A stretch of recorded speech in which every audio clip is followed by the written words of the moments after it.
Ken Anderson the first 4 games of the year due to a broken finger in his passing hand.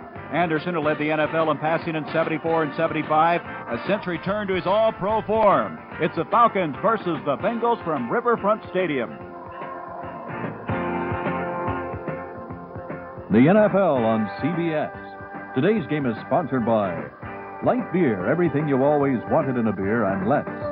Sony, which offers a full variety of innovative entertainment products.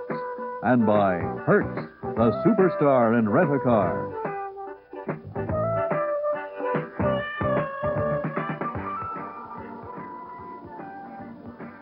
Welcome to rainy Riverfront Stadium, the home of the Cincinnati Bengals, who come in here with a 1-12 record, playing host to the Atlanta Falcons, who are 8-5, and they're on the threshold of their first playoff berth ever.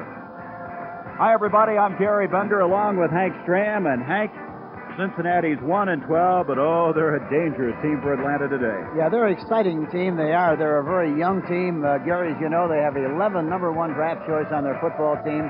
But they're explosive. They can make the sparks fly and make a lot of things happen. It's going to be a tough game for Atlanta. Well, Atlanta is in a must-win situation. They come in here, as we mentioned, 8-5. They are right now tied with 2 other clubs for that wild card spot in the NFC. Let's look at that, as we have Washington and Philadelphia also with 8-5 records thus far. Well, there's no question about the fact, Gary. The only thing they can worry about is one thing, and that is to win. You see, Atlanta is 8-5, Washington's 8-5, and so is Philadelphia. But Atlanta has to worry about one thing, and that is winning the game today. They have to win to survive and stay in the race for a playoff contention. Okay, now, as you look at the weather, you can see it's not ideal. It's been raining for 2 days here in Cincinnati. They did have the field covered about an hour and a half prior to game time. They took the cover off. They've been trying to vacuum the water off, but as you can see, it's a losing battle. Now, Hank, as you look at a game like this, who would it affect the most, Cincinnati or Atlanta? Well, I think any time that you have bad weather, like we have here today, I think it's got to help the underdog team because so many things can happen because of the breaks that occurred during the course of the game. One thing, a lot of people have the mistaken impression that any time it's a rainy, wet day like it is here today, that it's better for the running game rather than the passing game, and that's not true.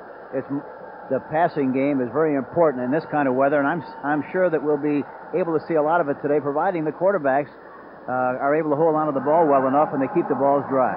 Ben Dreiff and his crew, as you can see, Atlanta has won the flip of the coin. They have elected to receive, and as we view it, Cincinnati will be kicking off from left to right. The Bengals off to the worst start in the history of their franchise. They lost their first 8. They then defeated the Houston Oilers. They've lost 4 in a row. On the other hand, Atlanta, what a miracle team they have been thus far, pulling out so many games in the last seconds of play, coming in here with an 8-5 record. Should they win today, it would match their most wins ever in a season, which occurred in 1973 when they captured 9 wins that year.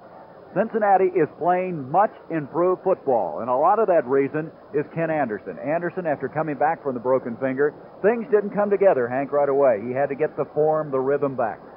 There's no such thing as instant experience and instant timing, as you know, Gary, and that's what had to take place when he came back. The rehabilitation process was time-consuming. He's done a much better job with each passing game, and he's at a good stage of his passing performance at this stage of the season right now, Gary. Chris Barr is kicking off for Cincinnati. Dennis Pearson will down it, and you could see how treacherous the footing is as the rookie from San Diego State elects not to run it out, and Atlanta will set up the football at the 20-yard line. And here's their offensive picture. One change from a week ago at offensive tackle. Phil McKinley will start in place of Warren Bryant, who underwent knee surgery this week and is out for the remainder of the year. There's a running backfield of Bean along with Stanback that Bartkowski will operate with, and his wide receivers, Francis Rickman. Rickman having an outstanding year with 39 catches, and tight end Jim Mitchell. You know, Gary, Cincinnati is a very good team defensively. They rank 5th in total defense, 9 against the rush, and 7 against the pass. They're not that impressive offensively. They're 13 in total offense, 14 rushing and 7 passing, which is very unusual for a Cincinnati team because normally they are a very outstanding team offensively. Okay, we're ready to go from the 20-yard line. The first play from the line of scrimmage. The rain may have subsided a little bit, but not much, and you can see it on the surface of the field here in Riverfront Stadium. The first call, and it's going to go to Bubba Bean, and Bean across the 25 to the 27-yard line. Jim LeClaire, the middle linebacker for Cincinnati, making the stop.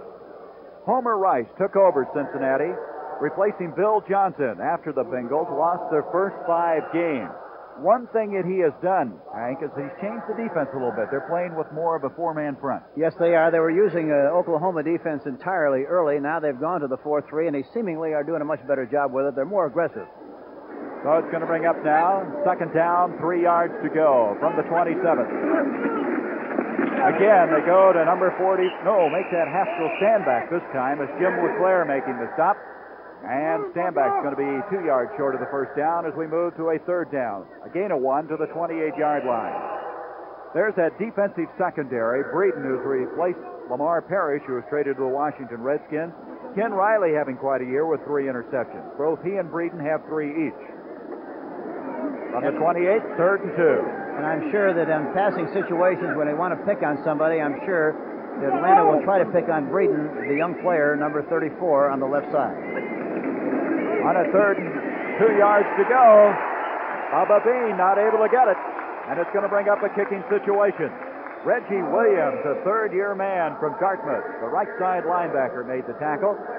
And Atlanta will bring in John James, one of the outstanding kickers in the National Football League. You know, one thing that's really been a handicap to this Atlanta team offensively, Gary, is the fact that they really don't have a big sledgehammer back to get the big yard or yard and a half or 2 yards when they have to have it. There was a great illustration of it on that last 3rd and 2 situation.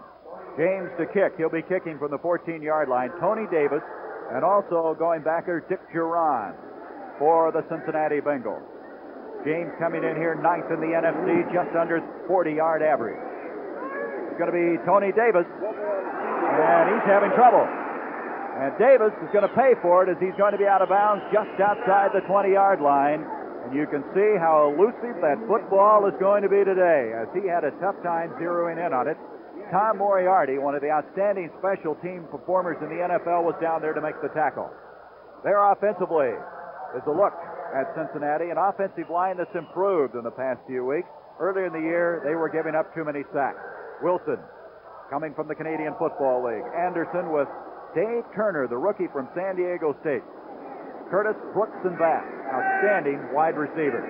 That was a 43-yard kick that time by James, and from the 20 and a half, Ken Anderson going to throw, Bill Brooks. And that might be an indication how tough it's going to be to throw the ball. Well, one thing that's very obvious when you play Atlanta, because they use a great variety of things, especially a lot of blitzing. Several weeks ago, they blitzed about 50% of the time in the game. Last week, they blitzed about 20 to 25. But one thing they do, they play their defensive backs very deep, and as a result, it's easy to throw in front of them, providing you can get the timing and execution down. It's very obvious they're going to do that in this game here today. You took a look at the Falcon defense. Edgar Fields is playing in place of Jeff Miro as a dislocated toe. Here comes Archie Griffin. And Archie Griffin is close to a first down. Archie Griffin, who's had some toe trouble. He had his toe smashed in a game against New Orleans. Lost his starting job, but he's back in there to start this game. Just short of the first down at the 30. That time they pull their right guard, Dave Lappin, and they have a nice hole. And Archie Griffin finds it in good shape and almost makes the yardage for the first down, just shy by about a half a yard or almost a yard.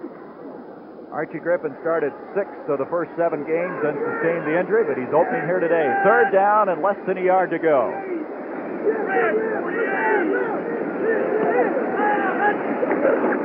Anderson on the third down is going to roll for it. He's got the first down out to the 35-yard line. A very interesting call.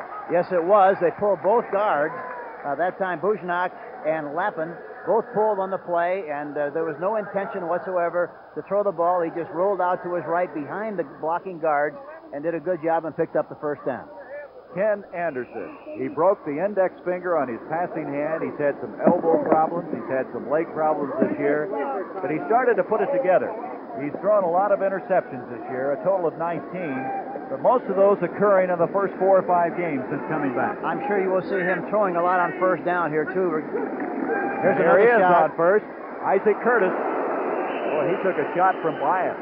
Rick Bias, the right side cornerback who has 2 interceptions, went after Isaac Curtis, and that's going to bring up a 2nd and 10 from the 35-yard line. He was open on the play. It was what we call a slant pattern where the receiver just goes down and inside of the defensive back. The ball was just thrown too high and a little bit behind, and as a result fell incomplete. But he was open on the play. Tight end Rick Walker checks in for Cincinnati. Isaac Curtis comes out. They have Billy Brooks split to the bottom of the screen. So they have 2 tight ends in on this play. Anderson on the 2nd down. Archie Griffin.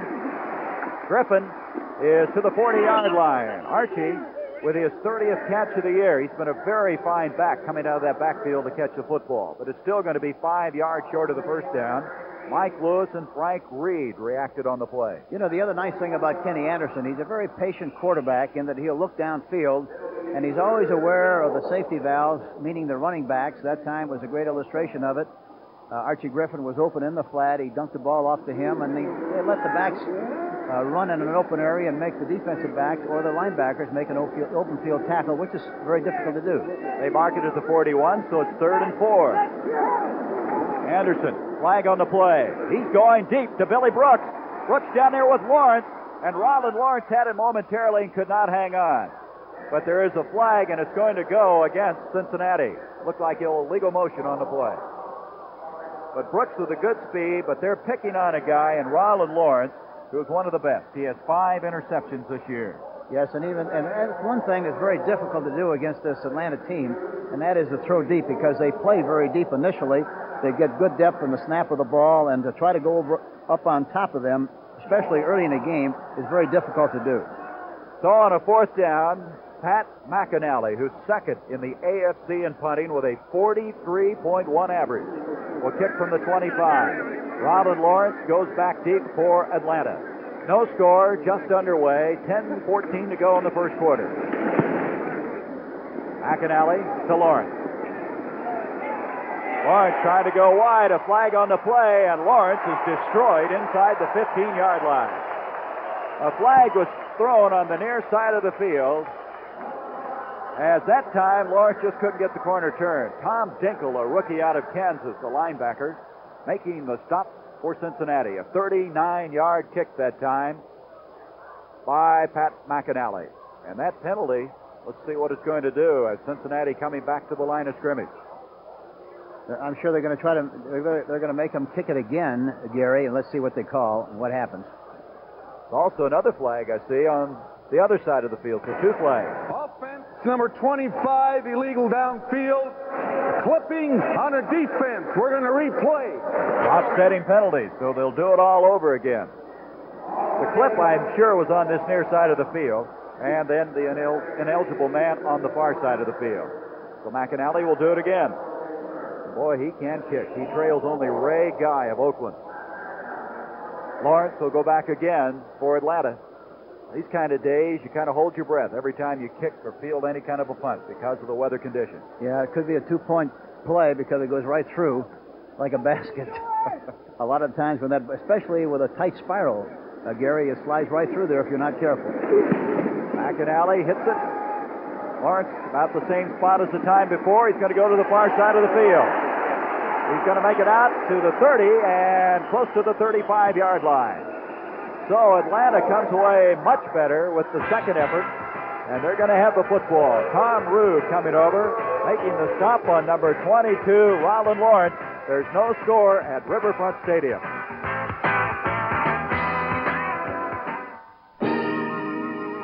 Introducing a new American road car.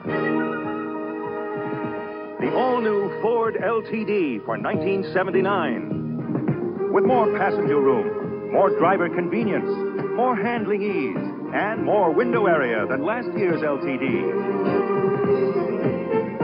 More room inside to help provide road car comfort on long trips. A V8 engine standard to help provide road car power and acceleration for the long stretch. And for even tough city driving, more handling ease than last year. LTD, a road car to take you across town or across the country. This land is your land. This land is my land. From California LTD for $1979 in 2-door, 4-door, and wagon models. A new American road car. Available now at Ford dealers across the country. With Hank Stram, I'm Gary Bender. We have 9:49 to play in this first quarter. That was a 41-yard kick that time by McAnally, a 17-yard return by Lawrence. It was 17 yards because the ball got down there very quickly, Gary. It was only up in the air 3.4 seconds, which is not very long. From the 35, Atlanta with the football. Markowski giving off to Bubba Bean, the leading rusher on this team, and he may have gotten a pair of yards. Ross Browner, number 79, the number 1 draft pick out of Notre Dame, who missed the first 5 games because of a bicep injury. There's Bartkowski. What a job he has done in the past 10 games after not even opening the season as the number 1 quarterback. He's kind of reaching the expectations that everybody had of him when he first came into professional football. He's a terrific young quarterback, Gary, and he's going to earn the right, I'm sure, to be one of the very fine ones in the business before it's all over with. Second down and 8 from the 37-yard line. Bartkowski, look out, Browner. Oh, he hit him from the blind side. Bartkowski never saw him as Ross Browner showing why he was picked on that first round. Boy, he came through untouched. Yeah, it looked like a screen. He got in there so fast that time. And Mike Ken, number 78, was supposed to be blocking him on the play, but he didn't. And as a result, you saw what happened. Ross Browner, number 79, really came in and made a great play. That's the 26th sack of the year for Cincinnati, and interestingly enough, that surpasses their entire total of last year when they had 25. So they have improved their pass rush, and in particular, in the last 5 to 6 games. So now it's going to bring up third down, 22 yards to go, a little draw play. Bubba Bean breaks it out across the 30, 35. He's to the 40, he's got the first down as he's to the 45-yard line. So a third and 22, Bubba Bean on a little delay picks up the first down. Yes, it was just a simple draw play, and he found the running room. Watch him here. There's a blitz on. And watch the safety man. He had a great shot at making the play, but he just missed it. And as a result, he was able to make a sizable play, a gain on the play. Scott Perry, number 32, was in the hole on a safety blitz and had a shot at making the play, but he missed. Bubba Bean last week had 93 yards rushing, which was his high of the year, and he's off to a good start today. This time, stand back. Stand back to the 48.5-yard line. It's Ross Browner again, and Glenn Cameron, the left side linebacker. So to bring up a second down, and you can see a lot of water standing around the midfield area. There's a flag also at the 45-yard line. And evidently it will go against Atlanta as the Falcons are backing up. You know, one thing that you have to realize about this Cincinnati team, their young defensive line, Gary Burley, Wilson Whitley, Eddie Edwards, Holding number 73, and Ross Browner are all very big, strong, active, fast people. It's hard to run on this team consistently and not get yourself in a little trouble. They call themselves the Webb, W-E-B-B, which of course stands for the man up front, Whitley, Edwards, Burley, and Browner. They have great pride in that unit. The penalty against Phil McKinley for holding. He's replacing Warren Bryant. Bartkowski, far side. Wallace Francis. And Francis just across the 35. He may have gained a yard. Reggie Williams over there reacting very well on the play. Francis, that's his 34th catch of the year. One thing about Bartkowski, Hank, is that he has really distributed the passing very equally this year. Yes, he sprayed the ball very well, and this is something that you have to do, and it's very obvious. Anytime that you move the ball around like he has, it means that you're reading the coverage as well and throwing the ball to the open man, an open receiver, and this is what he's doing extremely well. So they picked up a yard, brings up second and 19 from the 36-yard line. No score, 7 minutes remaining, first quarter.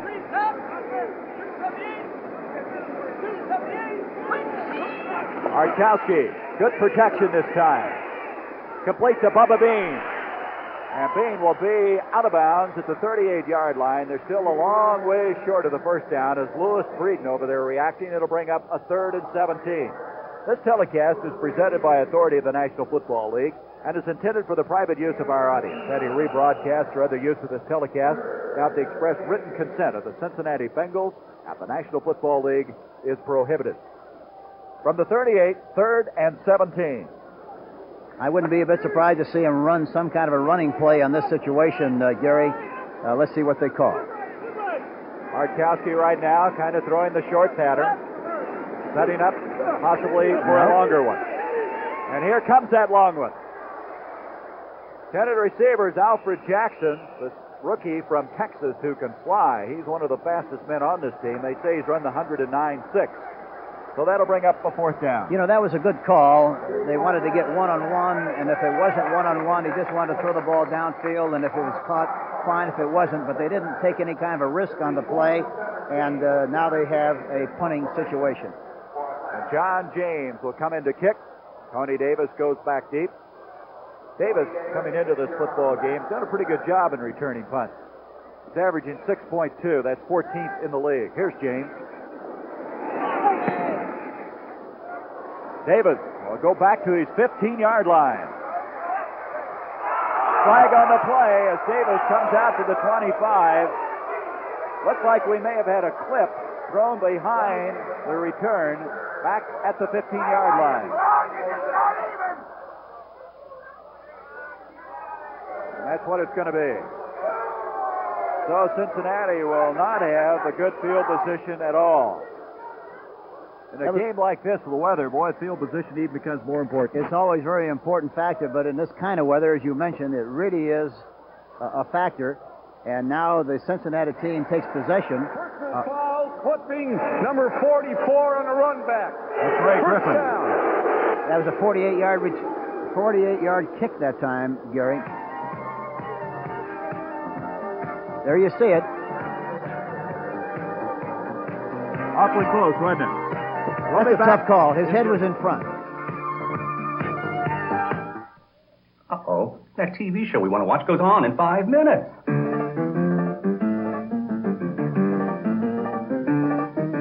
America, stop rushing your life away just to catch a TV show. Get a Sony Betamax video recorder and automatically videotape that show while you're doing something else and watch it anytime you want. Sony Betamax. It could change your whole way of life.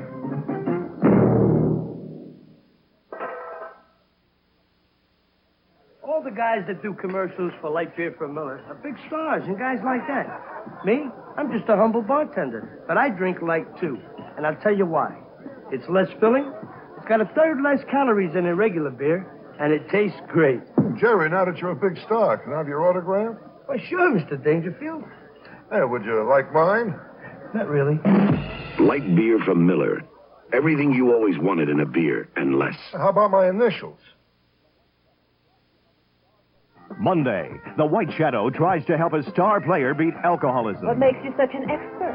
My father was an alcoholic. Win with the White Shadow, Monday night.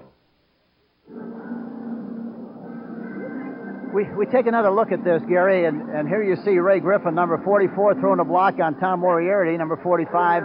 The head was in front, and in my opinion, it definitely was not a clip.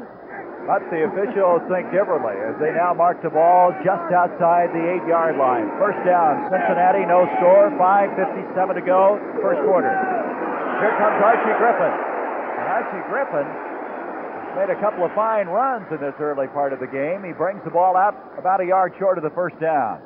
You know, one thing that's very important anytime that you play a team like Atlanta who does so many things defensively, you have to change the rhythm, you have to change the count, sometimes go on quick counts, sometimes go on a long count. You must come out of the huddle quickly because if you want to change the play, you have ample time to do that. But they create a lot of problems for the offense, and you have to be well prepared offensively to cope with it. Green Bay with the lead. Whitehurst to Lofton, giving the Packers a 7-0 lead over Tampa Bay. Here comes Griffin again. He's got the 1st down, and he's got more. He's caught up with by Frank Reed, or he would have gone all the way. Archie Griffin, who's been very frustrated this year with injury and losing his starting job, boy, he has looked impressive. Yes, he went into a wall that time, and it looked like he was stopped. It's just a vanilla off-tackle play with a lead blocker on the part of the fullback, Johnson, but he fights through the traffic in good shape, has the ball in the left arm like he should have it. The right arm is free to protect himself and try to get more yardage. But a beautiful run of 31 yards by Griffin that time, Archie Griffin, number 45. So Griffin has really come on strong here in the early going. A first down at the 47. Off to Billy Brooks. Across the midfield stripe. And Brooks has been playing with some hamstring trouble. Advances the ball to the Atlanta end of the field in the vicinity of the 48-yard line. We're getting up very slowly as Rollin Lawrence, who made the tackle, along with Dewey McLean. That's another way to take advantage of the depth of the defensive backs to throw in front in a variety of ways. They try to throw a square out on one occasion and threw over the top, a square out being a pattern where you go down 6 yards and break to the sideline. On two other occasions to take advantage of that depth while they threw quick screens. Los Angeles leading the Giants 3-0. Frank Correll with a field goal at 20 yards. Here's Archie Griffin again. Oh, this Griffin is looking tough. Inside the 45 to the 44, approximately a yard short. You know, Hank, there's some guys that can run well on a wet surface.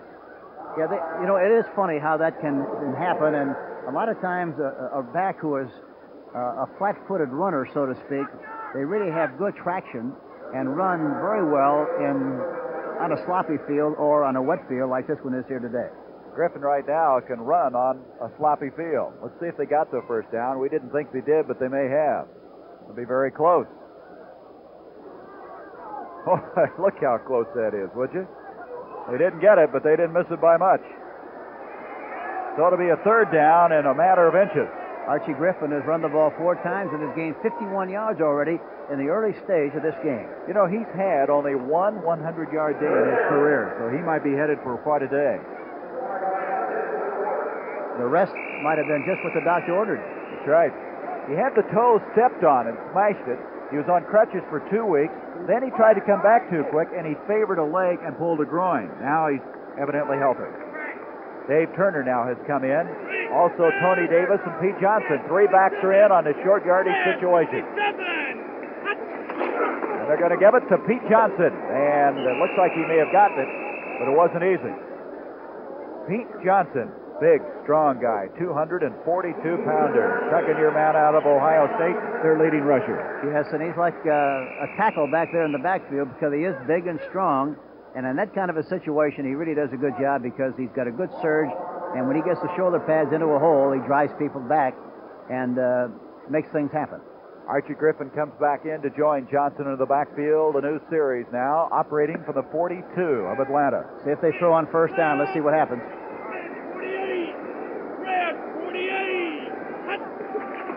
You called it. Far side, Don Bass, the tight end, and Bass can't hang on. Bass, a rookie out of Houston, a third-round draft pick.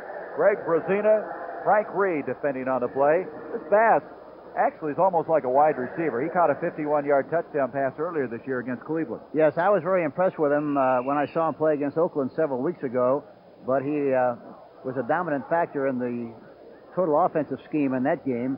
I think Anderson threw for 360-some yards in that game, and this young receiver did an excellent job. Don Bass, number 84, who's caught 17 balls going into this game here today. Second and 10 from the 42. They have Curtis split out to the bottom. And Brooks, here's the pass to Archie Griffin. Griffin sheds 1, he sheds 2, and he runs into trouble. Boy, really paid the price on that one as Fulton Kuykendall, and Dewey McLean eventually caught up with him. But again, Griffin showing the ability to have good peripheral vision, cutting back against the tackler. You know, it's very obvious that he has good eyes, and I think any time that you run as much as he has with such great success, you have to have good vision because there's a lot of seams that you have to read on the spur of the moment. He does that very well, and especially from the I formation. 3rd and 5 from the 37-yard line. 2 minutes remaining in this first quarter. We have no score. Will Atlanta get back? Blitz. Here is Pete Johnson, the big fullback. That's not going to be enough for the first down, but a flag has been thrown on the far side of the field, and Atlanta may be offside. Dewey McLean making the tackle again for the Falcons. See if they were drawn off for... They had a lot of people blitzing on the play. That's what it is, offside against Atlanta, and that would give them a first down. That's what I alluded to earlier, Gary. You have to change the rhythm and change the count, because if you go on the same count throughout the game, the defense has a great opportunity to anticipate the cadence just like the offense does, and sometimes they have an advantage and beat you across the line of scrimmage. That time, because the cadence was different, why they were able to get them offside. 7 offside, defense. Well, let's see. Is the penalty going to be enough for the first down? They may have to... Nope, they're just going to be short of it. By what, a half yard maybe? That's all. Very close. Third down and less than a yard to go. We'll see if we get another high diddle-diddle up the middle with Johnson. They have the full house backfield in again. Nope. Here comes Dave Turner. Turner is going to make the first down. Close to the 30-yard line. So Cincinnati keeps this drive going. Fulton Kuykendall. Now here's the guy, number 54 for Atlanta, that the Falcon coaches tell me he's playing like an all-pro. There's nobody better, they feel, in the game right now. Yeah, they feel that he's one of the key reasons for the great success that they've enjoyed defensively again this year. But he's an outstanding player and played his collegiate football at UCLA. They call him Captain Crazy. He's been in on 200 tackles this year. He was hurt last year. He got hurt in the 5th week of the year with a broken arm. Let's see if they throw the ball again on first down. First down as we have 1:46 remaining in the first quarter from the 29. They do. Anderson, good protection. Isaac Curtis almost intercepted. Isaac Curtis looked like he had that one. Frank Reed thought he had it. He was wide open. There was a crossing pattern coming underneath. They had a lot of room. There was a big cushion, and I say big cushion meaning that the defensive backs were very soft and very deep, and as a result, you can throw in front of them, as I mentioned earlier, but he threw the ball a little bit high. He still should have made the catch, but it was incomplete. Brings up second down. Curtis isn't going to drop very many of those. No, but it's important, especially on a crossing pattern, to get the ball to the numbers. That time it was way high and was easy to slip through.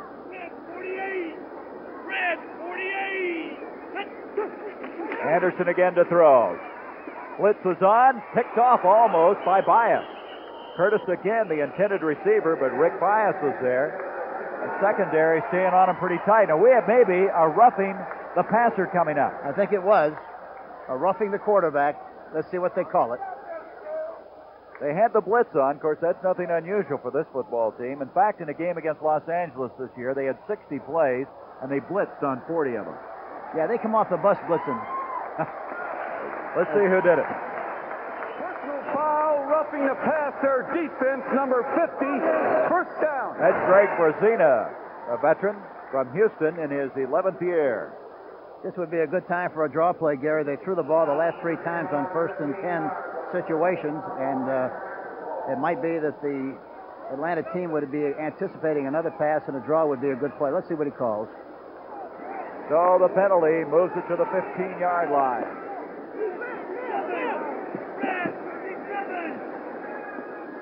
In motion is Archie Griffin, Pete Johnson, and Johnson is able to get close to the 12-yard line.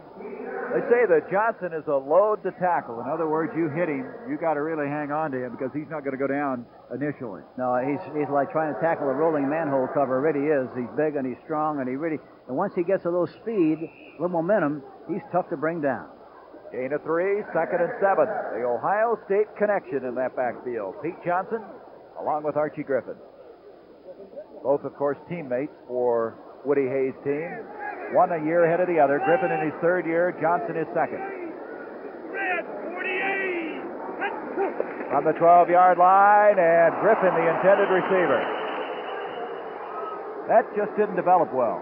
No, the timing of that play was very poor. He saw the blitzing linebacker come, and he tried to get rid of the ball before he really had to, and as a result, it fell incomplete. This is a tough area in the field to score. You can't afford to waste plays. Really, the way that turned out, that was a wasted play. And now they have a 3rd down situation. Changes coming in now as Wilson Famuina, Dewey McClain check in, Mike Lewis and Jim Bailey check out of the Atlanta picture on a 3rd down. 3rd and 7.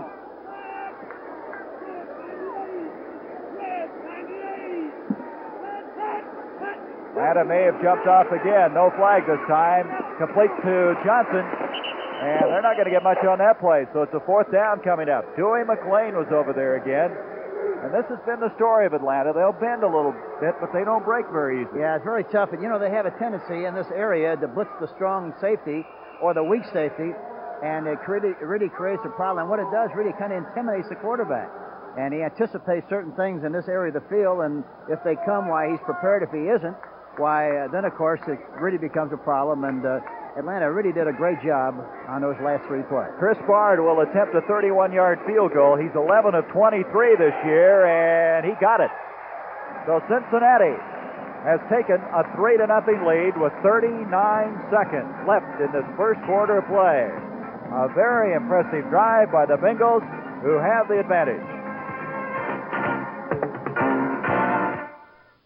These are two of today's newest razors. The one on the right is the new Norelco rotary razor. This one has 2 blades. The new Norelco 36.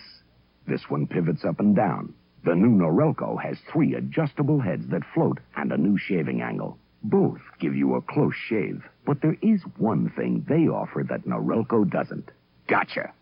The new Norelco rotary razor. Very close, but no gotcha. Introducing Hertz Takeoff Rates. Save up to 35% on the average weekday rental when you take off Thursday through Sunday for a minimum of 2 to 3 days. Take off in a subcompact for only $13.95 a day. Fairmont's $15.95. Granada $17.95. Thunderbirds $21.95 a day. All with no charge for mileage. There are some restrictions, so check with Hertz. Take off next weekend with Hertz Low Takeoff Rate. Chris Barr, who just booted his 12th field goal of this season to give the Bengals a 3-0 lead. Look at that drive. 5 minutes and 18 seconds. 76 yards. Impressive effort by Cincinnati. Dennis Pearson back for the Falcons, and he's not going to bring it out. A very wise decision as Barr got into that one very well. So they'll bring it out to the 20-yard line. And Atlanta, who has been playing catch-up football almost the entire season, finds themselves trailing 3-0. They're a very unusual team. Gary, they play a lot better seemingly in the games that I've seen them play. They play a lot better offensively when they're behind than they do when they're ahead or even in a game. In the second half, they've outscored teams 107 to 61. That's amazing. From the 20, Bean. Bean picks up 5, maybe 6, as he's hammered out to the 25-yard line. Jim LeClaire, Ross Browner again making the tackle. Well, the Falcons have won 6 of their last 7, and they've won 3 games in the last 10 seconds, 4 games in the last 2 minutes. Yeah, they've really been incredible, and really to have any kind of a playoff hope and get to the Super Bowl, that's the kind of a year you have to have, because it's very difficult to win consistently in this league. You have to have a lot of help, and they've received a lot of it, and they've made a lot of things happen, which is to their credit. Well, the first quarter has come to a close here at Riverfront Stadium. The Cincinnati Bengals, on the strength of a 31-yard field goal by Chris Barr, have the lead. When you shoot a lot of pool and bars, you want to stay fast and loose, and you don't want to get filled up. That's why I drink light beer from Miller. Got a third less calories than their regular beer, and it's less filling. Plus, the taste is great. And even though a lot of people don't think pool is strenuous, let me tell you something. You can work up a real good thirst, even when you're just showing off. Light beer from Miller. Everything you always wanted in a beer, and less. All across the country, Sears is helping get ready for Christmas. And now Sears helps you with a Craftsman tool sale. This 7-inch circular saw with motor that develops a maximum 1 2/3 horsepower. This variable speed saber saw with scroller knob. A Craftsman dual motion pad sander with built-in dust pickup. And variable speed reversible 3/8-inch drill. Just $34.99 each. All across the country, Sears comes home for Christmas.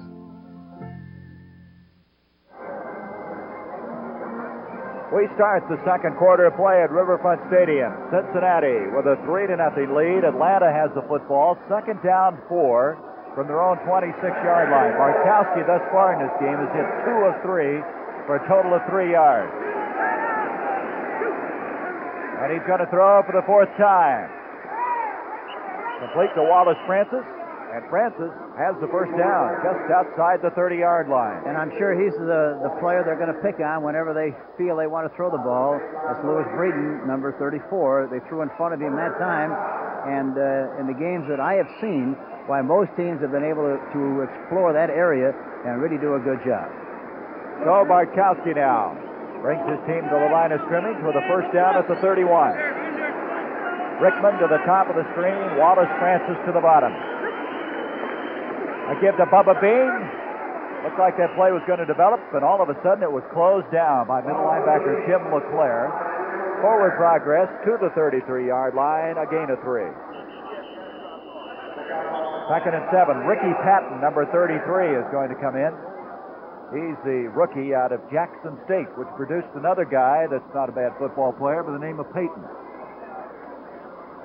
Looks like we have a man shaken up right now. That is Haskell Standback. So that's the reason Patton comes in, as Standback is walking off very slowly off the field. Standback having quite a year for this football team.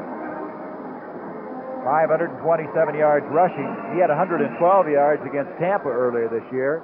He scored 19 touchdowns, setting a new career Falcon record. Unusual, however, that he hadn't caught many passes. He's only caught 8 passes going into this game. Thus far, Atlanta having a tough time getting things on track. Second and 7 from the 34. Patton goes to the top of the screen, flanked out. Bartkowski, headed receiver again, Dennis Pearson. You know, that time they had a slot formation to the right side and sent the halfback in motion, but they tried to throw in front of Breeden again, but because the slot man was so close to the outside receiver, it put the linebacker in that area also, and as a result, it was difficult to get the ball in front of Breeden. A lot more difficult than it would have been had the tight end just stayed in tight and they threw to the right side. Bo Harris checks into the linebacking spot. Dick Huron comes in for Cincinnati on a 3rd and 7.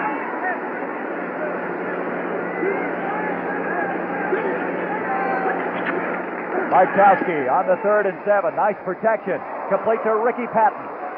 And Patton has the first down and then some. Close to the 50-yard line. Marvin Cobb eventually dropped him, but Patton, with only his 8th catch of the year, showed very good quickness. Yes, he did. And he used good judgment that time. Francis, and there you see, he's got a lot of room. The defensive backs and the linebackers got good depth. He fought his way through some traffic, and Louis Breeden, number 34, really was the first one who made the tackle. A pickup to the 49-yard line. First down.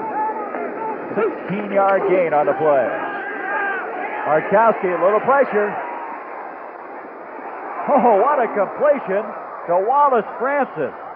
Reggie Williams making the stop. Bartkowski threw that ball, falling down. He had to throw it just where he threw it. He threw it right at the numbers. It was a play-action pass. Francis was wide open, going from the right side of the field to the left side. Watch it. It's a play-action pass, faking with his hand, rolling out to his right. He anchors, gets rid of the ball, had to throw it right where he threw it, or else it would have been an incompleted pass or possibly an interception. Had he thrown it behind, it would have been definitely an interception. A great play by Steve Bartkowski. Boy, he showed me an arm on that play. The ball at the 33-yard line. First down, and the Falcons are on the move. See if they run left this time. That's where they're going. Bubba Bean's going to carry it. And Bubba Bean is inside the 30-yard line. From that formation last week, they put both receivers on the right side of the ball, which is a slot formation, send the tailback in motion to the left, and then gave the ball to the fullback, Bean, to the left side with the guard pulling. They did exactly the same thing on that last formation, and it was good for 5 yards on the play. Boy, this Bubba Bean makes quite a difference to this Atlanta team. He was out last year with a knee injury. This year he's come back, averaging over 3.5 yards a carry. Second and 6, Ricky Patton. Patton is cut down in a hurry by Wilson Whitley.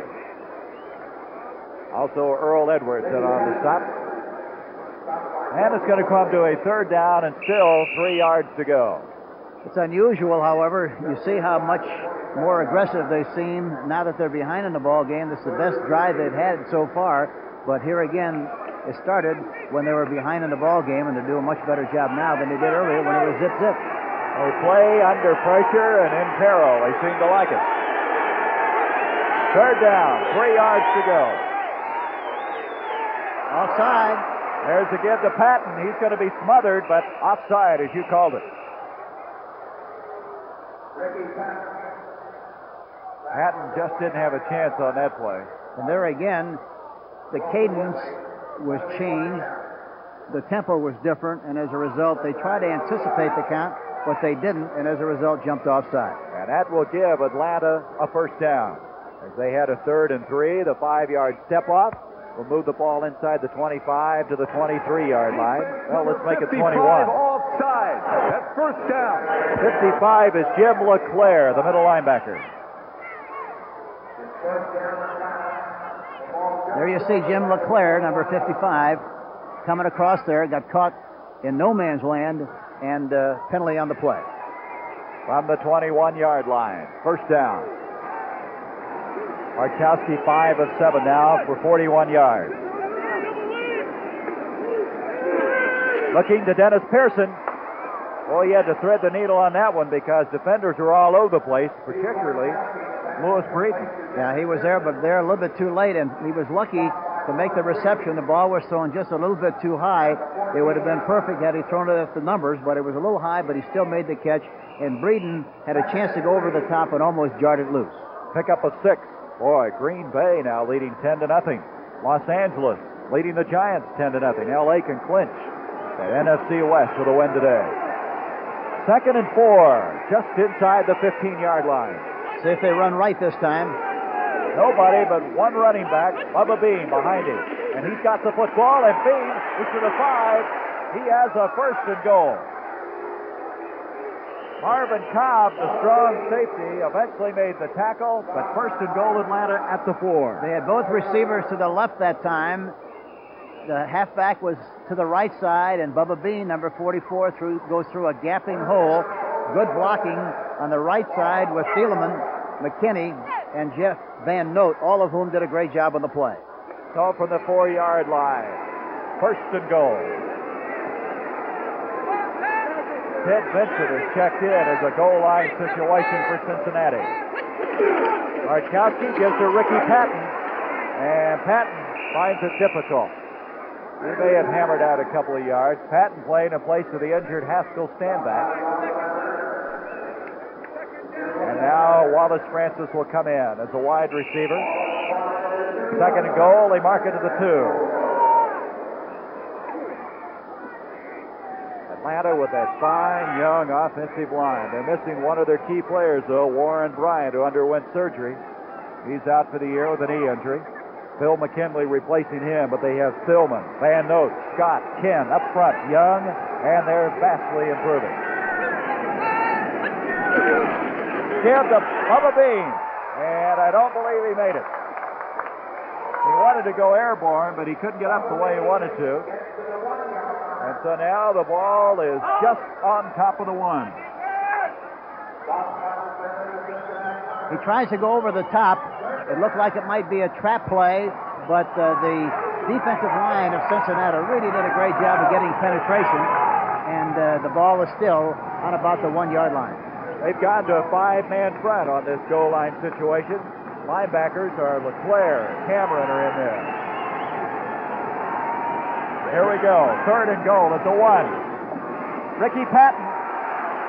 He's in. Touchdown. And Cincinnati is arguing they do not feel he made it in. But the headline's been indicating that Ricky Patton did score, and it's now 6-3 in favor of Atlanta. Somebody hit him right at the line of scrimmage, but he fought through the traffic. Great effort, great second effort here. Watch him. He gets a shot to get plugged up there, but he got through. Just barely. It's very, very close.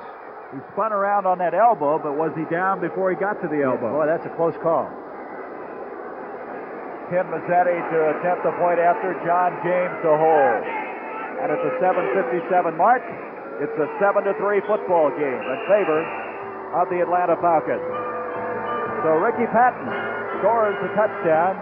That's his first touchdown of the year. 7-3, the Falcons.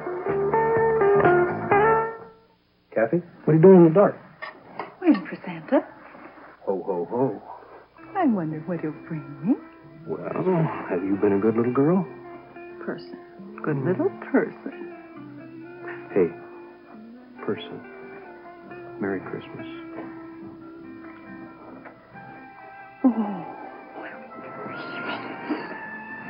Make a dream come true this Christmas from Christmas Dreams Diamond Collection 79. Tough Ford Trucks. America's best-selling truck line.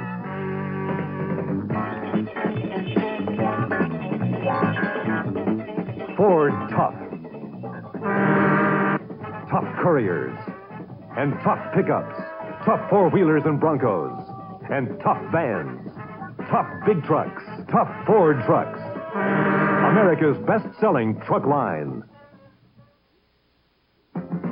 Who's America's greatest band leader? America's greatest band leader is Spidell. Spidell. America's greatest band leader is Spidell.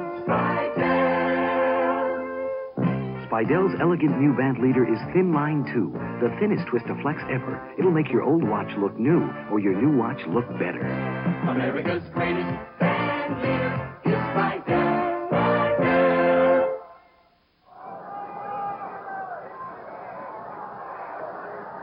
Let's take a look at this again. Look, Ricky Patton is flying through the air, and as he falls sideways, and it really doesn't look like the ball is across the goal line. It's hard to tell from this angle, but from this spot, it really doesn't look like he made it. Kicking off is Mazzetti. This is Ray Griffin bringing it out for Cincinnati. He's got some running room.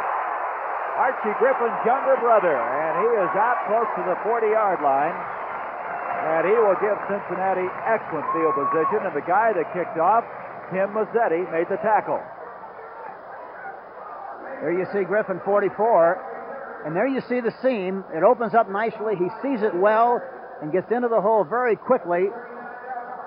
Fights through a tackler. And finally, Mazzetti, number 4, makes the tackle in the open field. Archie Griffin averaging 20.1 on kickoff returns. That time returned to 24 yards. And from the 39, that's where the Bengals will set it up. 7-3, Atlanta with the lead. Ken Anderson on first down. He's cranking up to Isaac Curtis. Broken up at the last second by Rick Byas. That had 6 points on it. Yes, it did. He made an outside move and then went up the field. Anderson threw it a little bit behind. Byas did a good job of anticipating the flight of the ball and knocked it down, but he had him licked had he thrown the ball deep enough. See that last drive, 7 minutes and 38 seconds, 80-yard drive earlier. A 76-yard drive taking over 5 minutes, netted 3 points for Cincinnati. So both these teams have had pretty good sustained offenses. Second and 10, 7.5 minutes to go before halftime. At halftime, the NFL Today will catch up on what's happening. Here comes Archie Griffin.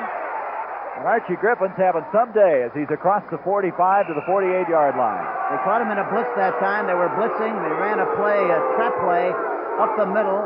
There was a gapping hole. Archie Griffin saw the cavity, took advantage of it nicely, and made a sizable gain on the play. Boy, here's the score that interests Atlanta. Miami is leading Washington 3-0.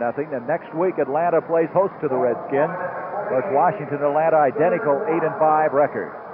Griffin now has 60 yards on 5 carries. Not too bad. Third down, a yard to go from the 48-yard line.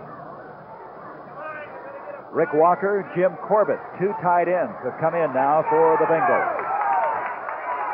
And we're going to have a timeout called by Cincinnati as Ken Anderson wants to talk it over with Coach Homer Wright. 6:48 remaining in this first half. Atlanta trying to continue their move to the playoffs and have a battle on their hands. You know, for too long now, bowlers have been left out of light beer commercials, and football players have been grabbing all the glory. But bowlers know light beer from Miller tastes great. We know light's got 1/3 less calories than the regular beer. We know light's less filling. Bowlers love light just as much as football players. That's right. And we also love the easy opening can. Light beer from Miller. Everything you always wanted in a beer, and less.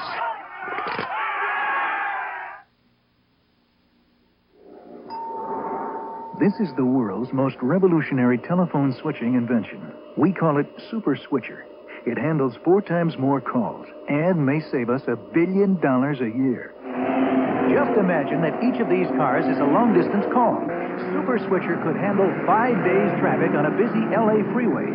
That ought to prevent traffic jams on your long-distance calls. Bell System Technology, keeping your phone system the best in the world. 6:48 remaining in this first half. As we come back to the action, Cincinnati with a 3rd down 1 from their own 48-yard line. They trail 7-3. Well, they've run straight ahead from this formation. They ran a sweep from this formation. I'm sure they have other things from it, too. Maybe a play-action pass. Full house backfield. Archie Griffin, he's going to throw. He's waiting for someone to clear. That someone is Corbett, the tight end. Jim Corbett. Boy, we've had more gadget plays this year. Well, that's the nice thing about being 1-12. There's a lot of things you can do. You can be very loose and experiment with a lot of things. That was a great illustration of it. They showed that formation 3 times, did 3 different things from it, and that's why here he is. He does a good job of acting on the play. He runs right and pulls the pin like he throws a hand grenade, but he gets it there in good shape. It looked like it might blow up in the air, but it got there in good shape, and 1st and 10 Cincinnati. You don't recommend him as a quarterback. Archie Griffin with the completion. 16 yards. Yes, sir, to the 34-yard line. Corbett with his 11th catch of the year. Anderson in trouble. So a loss back to the 40-yard line. You can expect some of that happening through the course of the day with the weather conditions being what they are. Greg Brazina was back there in a hurry to pounce on number 14. And so the loss back to the 40 is going to make it 2nd down, 16 to go. You know, they lost it down the last time they were in the scoring area by throwing a bad ball. This time they put themselves in a predicament on 1st down by fumbling. It makes it tough, and it really makes it tough to keep that drive alive. And that's one reason sometimes you're 1-12. That's exactly true. 2nd down and 16. Anderson unloading. Billy Brooks, but defended very well by Lawrence. Ronald Lawrence. Ronald Lawrence last year had 7 interceptions, which led the NFC, 2 touchdowns. He has 5 this year. He only weighs about 179 pounds, but boy, you pick on him, you better be ready. You know, one thing about the way this field looks, the rain has stopped, but the outside of the field, the sideline areas, are very moist, very wet, and as a result, it's tough to make your cuts because the drainage goes to the sideline, and there's a lot of water standing in the area of the sidelines on both sides of the field. 3rd and 16. Oh, offside, Atlanta. Anderson hit as he releases the ball. He's got it to Brooks. Billy Brooks down to the 5. Lawrence caught up with him. Anderson was down, but the guy that downed him is hurt back at the 48-yard line. A 35-yard pass. They showed a lot of poise. They knew there was a penalty on the play, but they stayed in the pocket. Everybody ran out their patterns and maintained their responsibilities, and that's what you have to do. A lot of times you'll see a team stop, and thinking the penalty is on them, they become officials instead of players. That time they went ahead with the play, wound up with a good gain on the 1st and 10 situation. Excuse me, Hank. That's Robert Pennywell, who was shaken up, and now at the other end, Brooks is hurt. So Brooks, who caught the pass, is shaken up. Pennywell is hurt. We're going to have a timeout. We'll be back with 5:23 remaining in this first half. Introducing Kmart 672, a powerful new car battery that's completely maintenance-free. Hook the 672 to this electric winch, and it can pull this 44-ton diesel locomotive, the Kmart 672, packed with power to deliver surefire starts. If it can pull this 44-ton locomotive, you'd better believe it can start your car. Check it out at most Kmart automotive departments across the USA, where quality auto parts are Kmart priced. Next Saturday on CBS, the Minnesota Vikings bump heads with the Detroit Lions in a black and blue division matchup. You'll say, you saw it on CBS Sports. Well, Billy Brooks is being helped off the field. He's been having some hamstring trouble. He just caught a 35-yard pass, and now looks like his progress is going to be halted. He will not be playing if that's what it looks like right now, doesn't it? Here's the play again, and you see Jeff Yates was offside on the play, but they carried through with the responsibility. There you see Billy Brooks with the ball right at the numbers, perfectly thrown. Good play. And there you see him scampering right on down to about the 6-yard line. And he's finally tackled there by Lawrence, number 22. First and goal at the 6-yard line. They've reset the game clock. They forgot to shut it off. They got it set back at 5:50, which is the correct time, and Archie Griffin takes off. Archie Griffin had 60 yards prior to that carry inside the 5. They're going to mark it at about the 3-yard line. It'll be second and goal there. Ralph Ortega made the stop. Ortega coming in now, replacing Pennywell. Also Fulton Kuykendall. 7-3, Atlanta, but now Cincinnati with a chance to go back on top. 87 coming in is Pat McAnally. He's flanked to the top of the screen. He replaces the injured Brooks. Up the middle, and taking it in is Pete Johnson. Johnson from 3 yards out, and in a seesaw game here at Riverfront Stadium. The left side of the offensive line really did a good job. Mike Wilson, Bujnak, Blair Bush, the offensive center, they got a good thrust off the line of scrimmage, and as a result, Johnson was able to pop through there nicely and make the touchdown. 9-7, the point after attempt coming up by Chris Barr.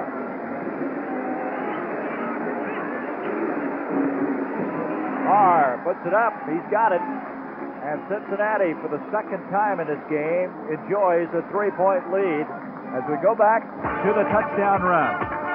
A nice hole there. And 77, Mike Wilson really does a good job on 59, Robert Pennywell. Hawaii has many faces, all calling to you. Come, paddle my quiet lagoon, discover my miles of endless peace. Come walk across my volcanoes, explore my mysterious caverns, come play in my tropical wonderland. Come, fly my airline to Hawaii. United, we built the largest airline in the free world. Down to my friends, fly the friendly skies.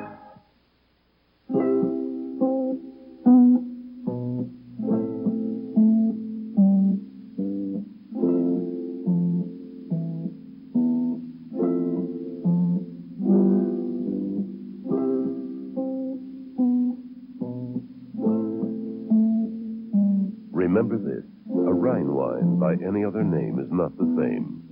Next time you wonder what white wine to drink, think of Gallo Rhine. The Cincinnati Bengals, who've won only one game this year, but they've gone down fighting, and today they're doing the same thing. They now lead at 10-7. Kicking off and coming out will be George Franklin, former St. Louis Cardinal, as he hammers it out to the 30-yard line. Franklin to the 30, and Atlanta will have it there. Atlanta scoring on a 1-yard run by Ricky Patton taking the lead, but now Pete Johnson smashing over from 3 yards out, and Cincinnati has taken a lead of 10-7. A lot of injuries in this game. We understand the injury to Billy Brooks was to an ankle. Stanback has been out. Pennywell has been shaken up. And Steve Bartkowski now has Stanback in. He's split to the bottom of the screen. Let's see if they run right. No, this time they run up the middle from that formation, which is something they haven't done, and they didn't do a very good job of pinning it out up the middle. Baba Bean, a couple of yards. Jim LeClaire made the stop, so Stanback is in. He was out early, and they were playing with Ricky Patton, the rookie, but Stanback is shaking off the injury. Officially, Brooks has a sprained right ankle. Information from the sideline. And from the 32, second down and 8.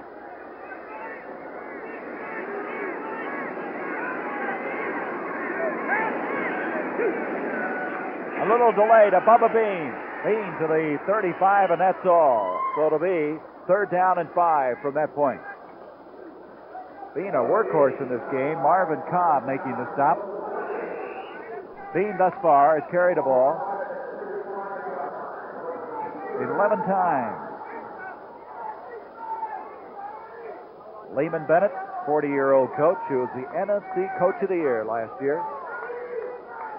He's a people coach, very consistent guy, Hank. He never seems to go up and down as you look now at the Cincinnati side. 5 defensive backs in for the Bengals on a 3rd and 5. This is Wallace Francis. He had his man beat. Marvin Cobb was beaten by a stride or two. That was close. Bartkowski can throw the ball. Yes, he can, and he's got a good delivery. Put the ball right on the money that time, except they've recovered. They recovered. There you see him. And it looks like he had it, but dropped it. Cobb may have touched that ball. He might have. He might have, but with great concentration, those are the kind of plays you have to make. So John James, number 6, will be kicking. There's his average. Tony Davis and also Dick Giron go back for Cincinnati. Beautiful kick by James. Davis calls for the fair catch. Number 45 down there, and you'll see him down there a lot. Tom Moriarty. He is always around the ball on those punts. So the ball will be at the 19-yard line after a 57-yard kick by James. I'm the Skill Sand Cat, a different breed of compact sander, a tiger for work, a pussycat to handle. I eat old oak for breakfast. With a quick belt change, I rush through rust. I go where you need me because I'm light and manageable. I'm the Sand Cat, the tool it took skill to build. $49.99 at participating dealers. If you do it yourself and do it with pride, then do it with skill. Introducing a whole new breed of Mustang. The all-new 79 Mustang from Ford. With a new aerodynamic design, precise handling, and Mustang performance from options of V6, V8, even a turbocharged engine. Mustang for 79, the new breed in 2-door and 3-door models. Capture one at your Ford dealer now. See the best in boxing every week on the new look CBS Sports Spectacular starting January 6th. You'll say, you saw it on CBS Sports. Homer Rice, the coach of Cincinnati. He took over after Bill Johnson was fired after they went 0-5. There's some rumors that he's been rehired for 1979. But there's been no official confirmation of that by the Bengal front office. Here's Archie Griffin. Archie Griffin might have gotten back to the line of scrimmage, and that's about all. It's Jeff Yates, who is the guy playing in place of Claude Humphrey. Yates has been quite a story, Hank. Humphrey retired on September, and all of a sudden, Yates was thrown into the starting job, and he has been a pleasant surprise. Yes, he has, and of course, he played his collegiate football at Boston College, and a 6-year veteran, and has really done a good job for the Atlanta team. Humphrey retired September 26th. The team was 1-3 at that stage. Didn't look like they were going to have much of a year. Then they went on that 5-game winning streak. And they're 8-5 now. All kinds of mix-ups. Flags everywhere. Had a lot of that today. Mike Wilson, that time, number 77, was moving on the play. I think that's who it was. Let's see what they called. Wilson didn't see action earlier in the year. After playing 1 year in the Canadian Football League, he had knee surgery and had trouble. Start offense number 77. It is Wilson, and Wilson had trouble rehabilitating that knee. But now apparently he's strong. And all he has to do is make any kind of a movement, and it's illegal procedure, 5-yard penalty. Second down, 15. Now from the 14-yard line. 10-7, Cincinnati with the lead. 2:39 to go for halftime. Up the middle, the big fullback. Nothing doing, and there is I think a play that's about as indicative of Atlanta's defense of any. They just swarm you. They gang tactically at every opportunity. Yeah, it's a very aggressive defense. They use a lot of blitzing. They keep you off balance by using a lot of different alignments and also blitzing formations. And it's really a guessing game for the quarterback. So far, Kenny Anderson has really done a pretty good job of guessing and anticipating and changing the rhythm. Has gotten them offside a couple of times, too, because of the change of the count. Loss of a yard on that play for Pete Johnson. 3rd and 16 now, and they're going to come to the 2-minute warning. So the 2-minute warning here at Riverfront Stadium. Atlanta in a must-win situation. They'd like to win this one. Go home, beat Washington, finish off with a win in St. Louis, and make the playoffs for the first time in their history. Anyone for Atari? She beat me again? The Atari video computer system is 20 cartridges with 1,300 game variations you play on your own TV set. Atari, they tell me you're fire.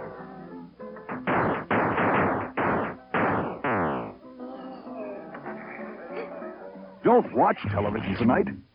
Play it. The secret to getting ahead in business is staying cool, because somebody's always trying to pass you up, especially if you're renting a car. You see, I can walk through airports. I have an Avis Wizard number. Cool. Oh, Mr. Bell, that mid-sized car you reserved, we just rented the last one. What? So we're giving you a Buick LeSabre at the same rate. What? Well, that's the Avis policy. What a wonderful thing to do. Avis now features GM cars. Avis, we don't know another way. 2 minutes remaining before halftime. Stay with us for the NFL Today at halftime. Update on all the scores throughout the NFL. I think if they throw the ball here, Gary, they'll throw something deep. If not, in all probability, they'll just run the ball and not take any chance with any kind of an interception or turnover this part of the field. Let's see what they do. 3rd and 16 from the 13, and Anderson throwing caution to the wind, and he's going for broke. Pat McAnally. McAnally from the 13 all the way down to the 45-yard line of Atlanta. But here again, that'll shake you up a little bit. Yeah, but here again, it's a low-risk play because they throw the ball over the top and maybe get a big play, and if not, they line up and punt the ball. But they weren't going to take any kind of a chance of throwing the ball in the middle area with the opportunity maybe of getting an interception.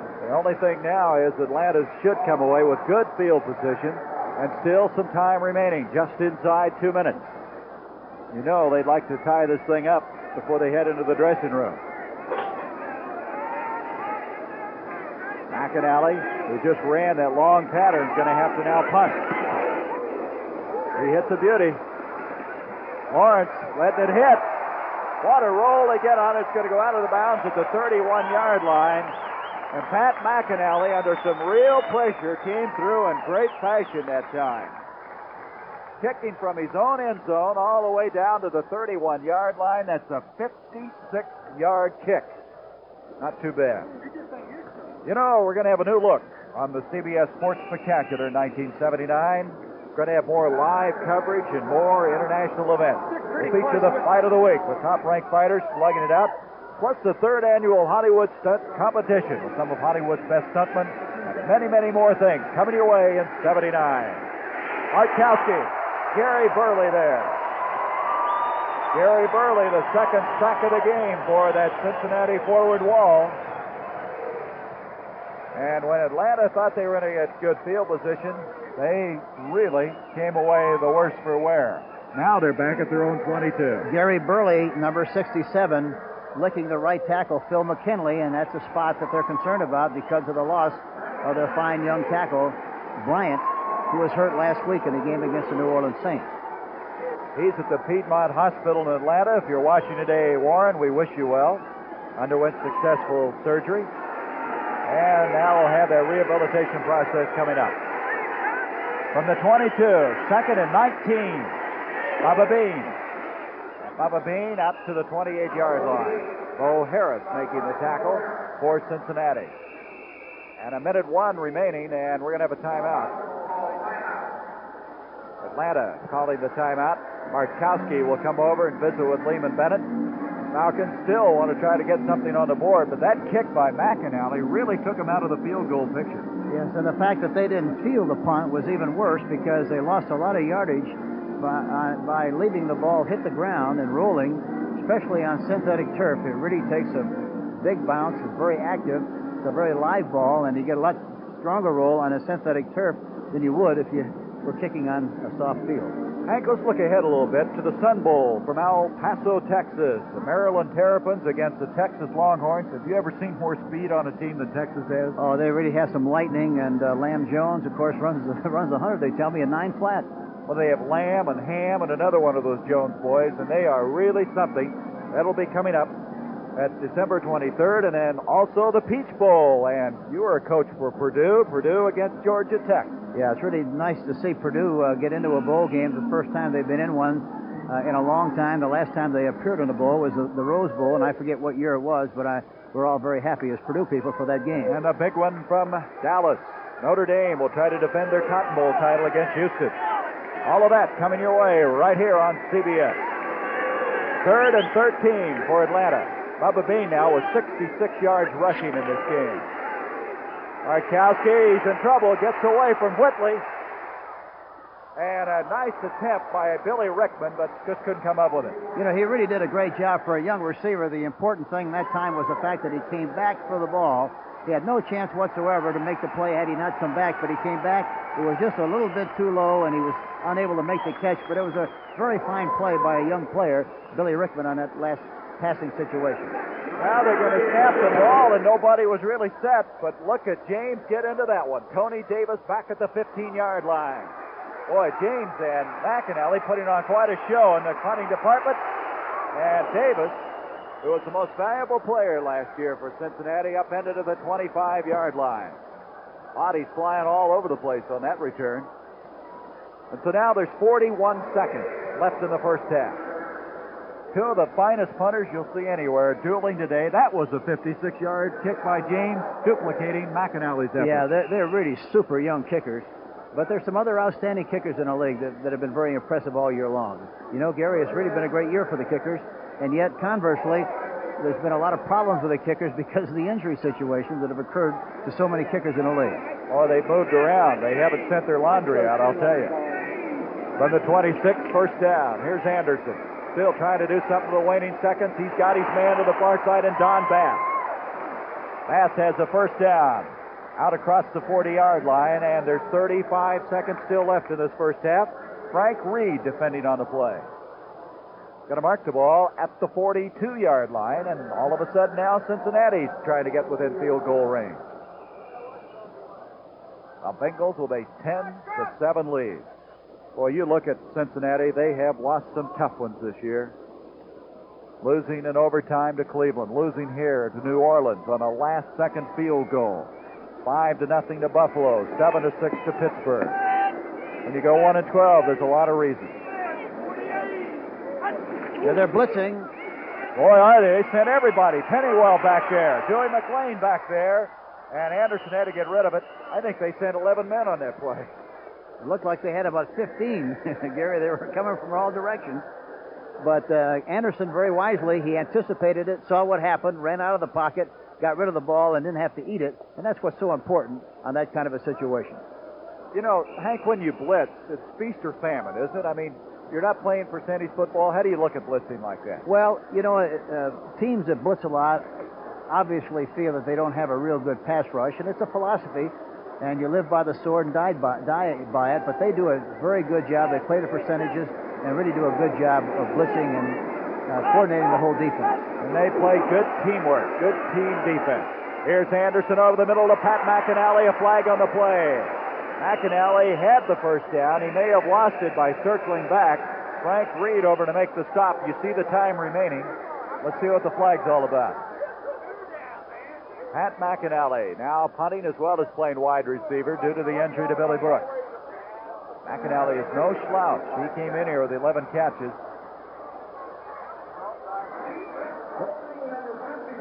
Defense offside, decline the penalty. It's first down. The holding was on Kuykendall of Atlanta, and also they were offside.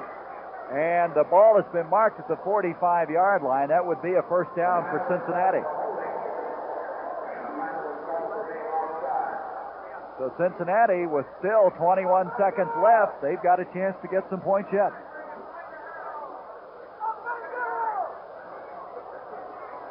That's one thing about Anderson. He can strike in a hurry.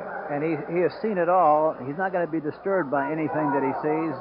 Nothing unusual will frighten him, and he stays in the pocket very well. There was a good illustration of it that time. From the 45 of Atlanta, first down.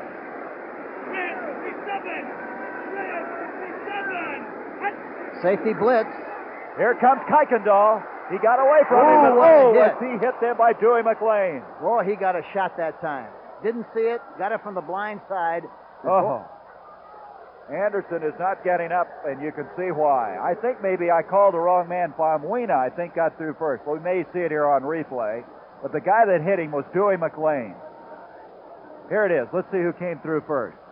Watch, they got a safety. It is Famuina. Yeah, Famuina is coming through there. He ducks underneath him, however, and watch this shot he gets from McClain. He's intently watching downfield and concentrating on trying to get rid of the ball, and boy, that's when you really get a shot. Oh, did he pay the price on that one? 16 seconds still left. You could feel that all the way up here, Hank. Oh, he really jolted him that time. They call him Screwy Dewey McClain, because he'll do some of the wildest things out there on the football field, and that was, of course, a very legitimate play. He just came pile driving through and hit him. Well, they were all blitzing, and we just talked about that a second ago, about the blitzing personality of Atlanta, but they guess right so much of the time. The coaches do a great job of sending in the plays and sending in the defenses.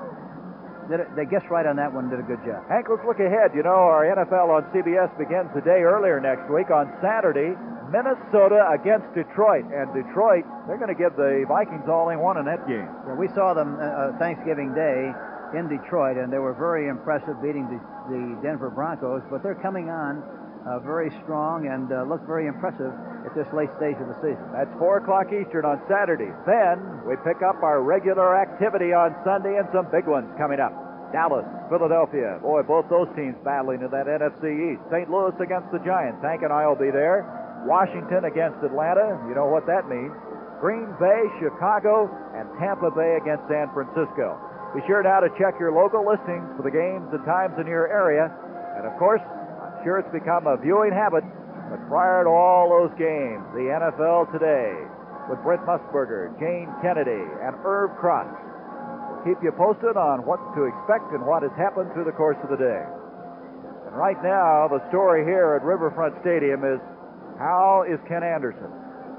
He just got annihilated a moment ago by Dewey McClain. Boy, it's been a tough year for this guy. Yeah, and he went down like somebody, like there was a sniper up in the bleachers someplace, but he comes up and is able to walk off the field. So he must have been just shaken up on the play, and it's good to see him walk off like he is. Let's look at it another angle. Oh, hurts even again, doesn't it? Doesn't make it look any easier. Well, he'll come off, and the new quarterback will be John Reeves, the guy who started the first 4 games for Cincinnati in the absence of Anderson. He had mixed reviews. 7th-year man from Florida. 3 touchdowns, 8 interceptions. He's thrown for 730 yards. 2nd and 20, 16 seconds remaining till half. They'll run the ball here, I'm sure. Let's see what they do. No, they're going to throw it again.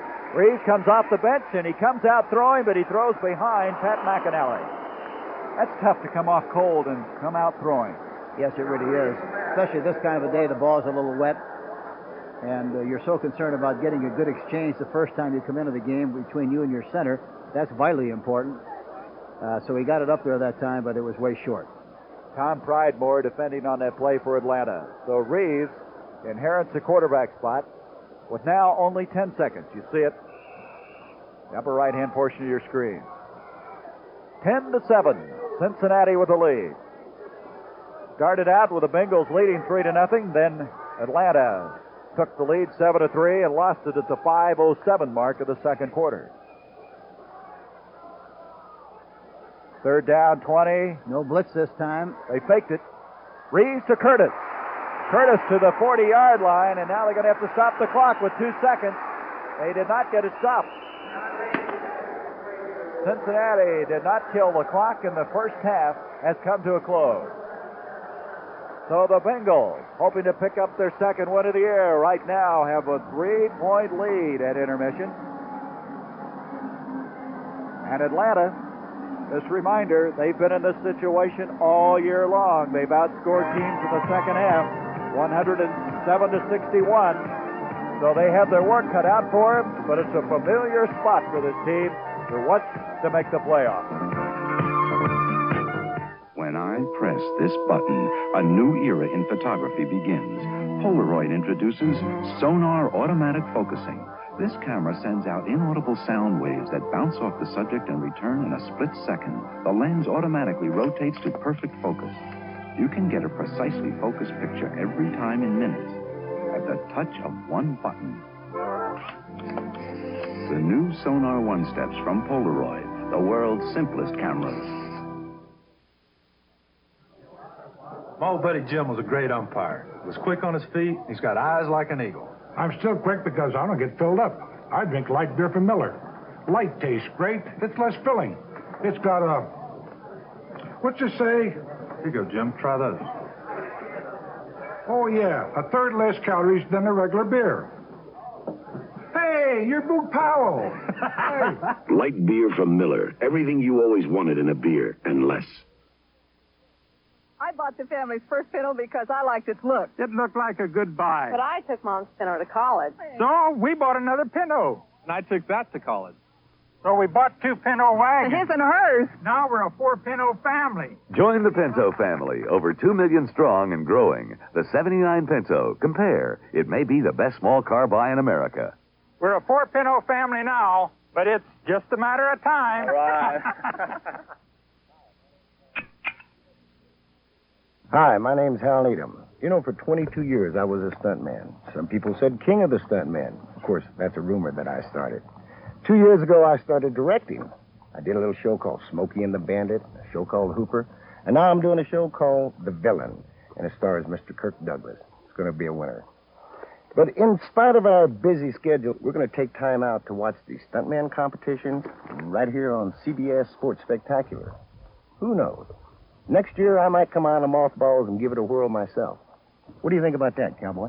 If you do, I'll be right in front of my set watching it on the CBS Sports Spectacular. At Riverfront Stadium, it's halftime. The Cincinnati Bengals leading the Atlanta Falcons 10-7. Halfway through the 14th week of the season, 20 teams still remain in mathematical contention for the playoffs.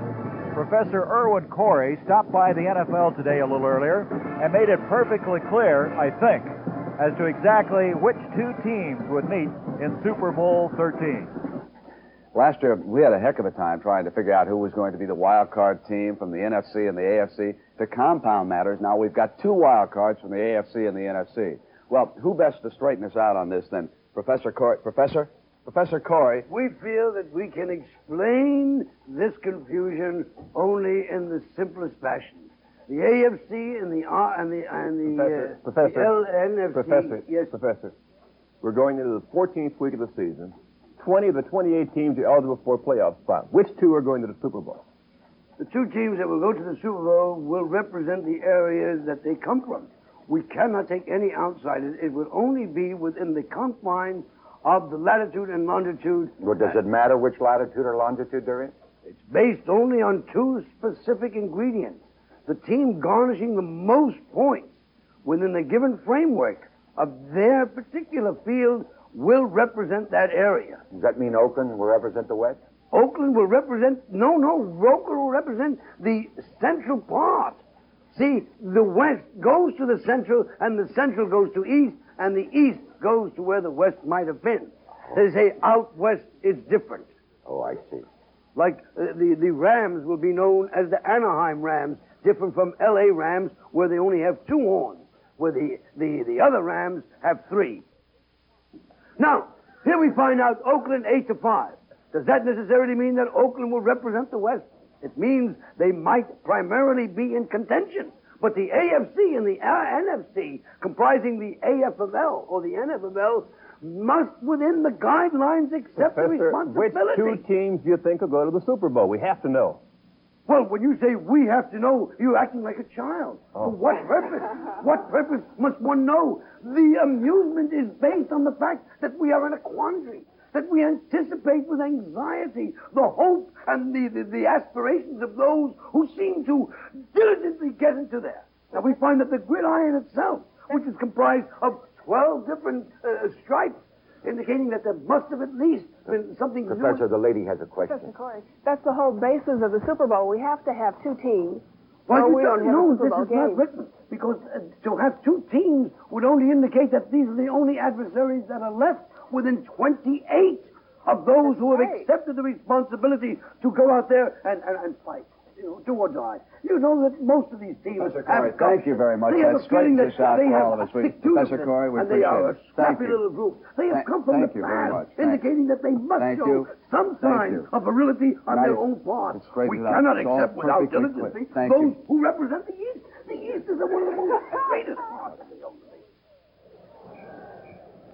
We'll return to Riverfront Stadium after this word from your local station. Jackson's a young kid with a grown-up problem, and it takes Coach Reeves and the whole team to straighten him out. The White Shadow, starring Ken Howard, tomorrow at 8, 7 Central and Mountain on CBS.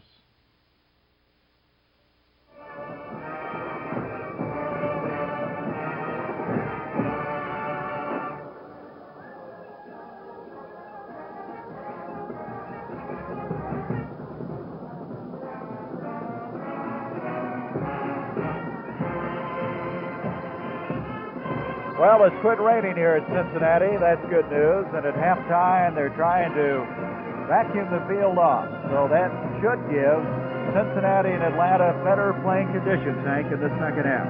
Yeah, it's amazing they do what they do with all the equipment they have on synthetic turf, but they're doing a good job with it now, and it looks good. All right, let's check scores now throughout the NFL. Green Bay in a big game for them, leading Tampa Bay. Touchdown pass from Whitehurst to Lofton, and Barty Smith just scored from 1 yard out. They're in the second quarter.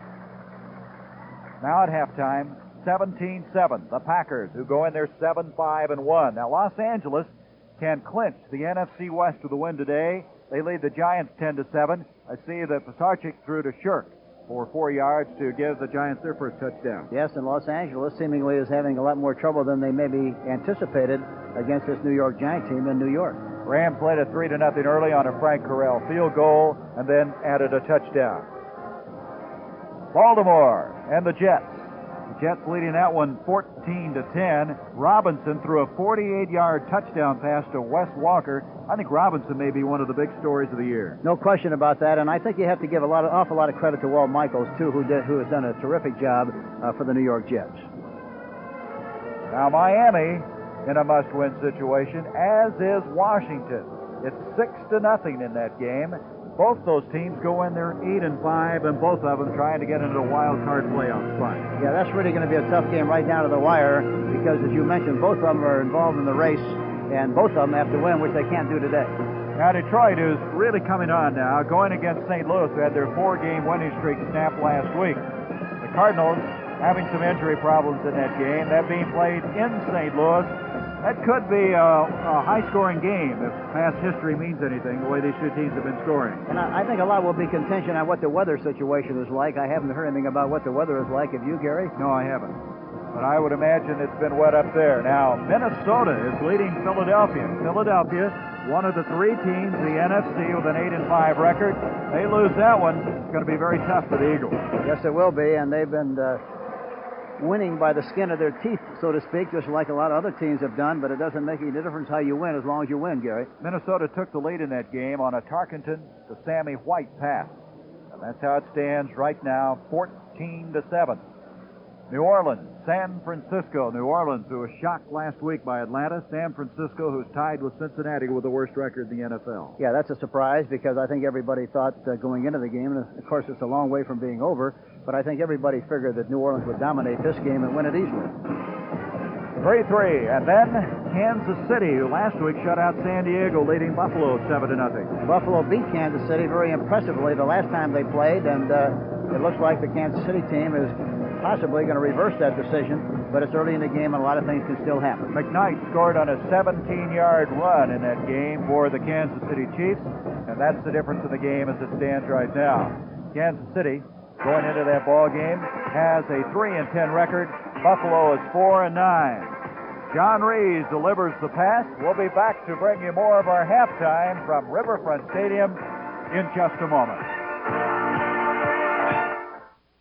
Cotton keeps America comfortable. Oh, honey. Yeah? I got you some new dress shirts because of the business trip. Hey, nice. They're made of a cotton-rich fabric called Natural Blend. The Natural by Manhattan. 60% cotton. Extra cotton, extra comfort. Really comfortable. Plus, they're durable press. You won't even have to iron them. Thanks, honey. Have a good trip. If you're looking for comfort, look for the seal of cotton. The more cotton, the better you feel. Radio Shack is loaded with exciting, sensible, low-cost gifts, like the Science Fair 150-in-1 electronic project kit. Kids can learn about electronics by building safe battery-operated radios, transmitters, computer circuits, electronic sound effects, even LED digital readouts. They get 150 different gifts they can enjoy long after Christmas is over. The gift-priced Science Fair kit, only at Radio Shack, a Tandy company. Hi, I'm Len Dawson. I don't quarterback the Kansas City Chiefs any longer, but I'm still a competitor. Now I compete with myself every day against overweight, poor health, tension, and heart disease. All over America, people are discovering that it takes just a little bit of moderate physical activity regularly to be a winner. Come on and join me. This is an event where everybody wins. You don't have to be a jogger. If you start with a medical checkup, you can play tennis, bike, swim, walk, dance. There are dozens of lifetime sports and activities. It's called the New Physical Education, physical activity and lifetime sports for everybody.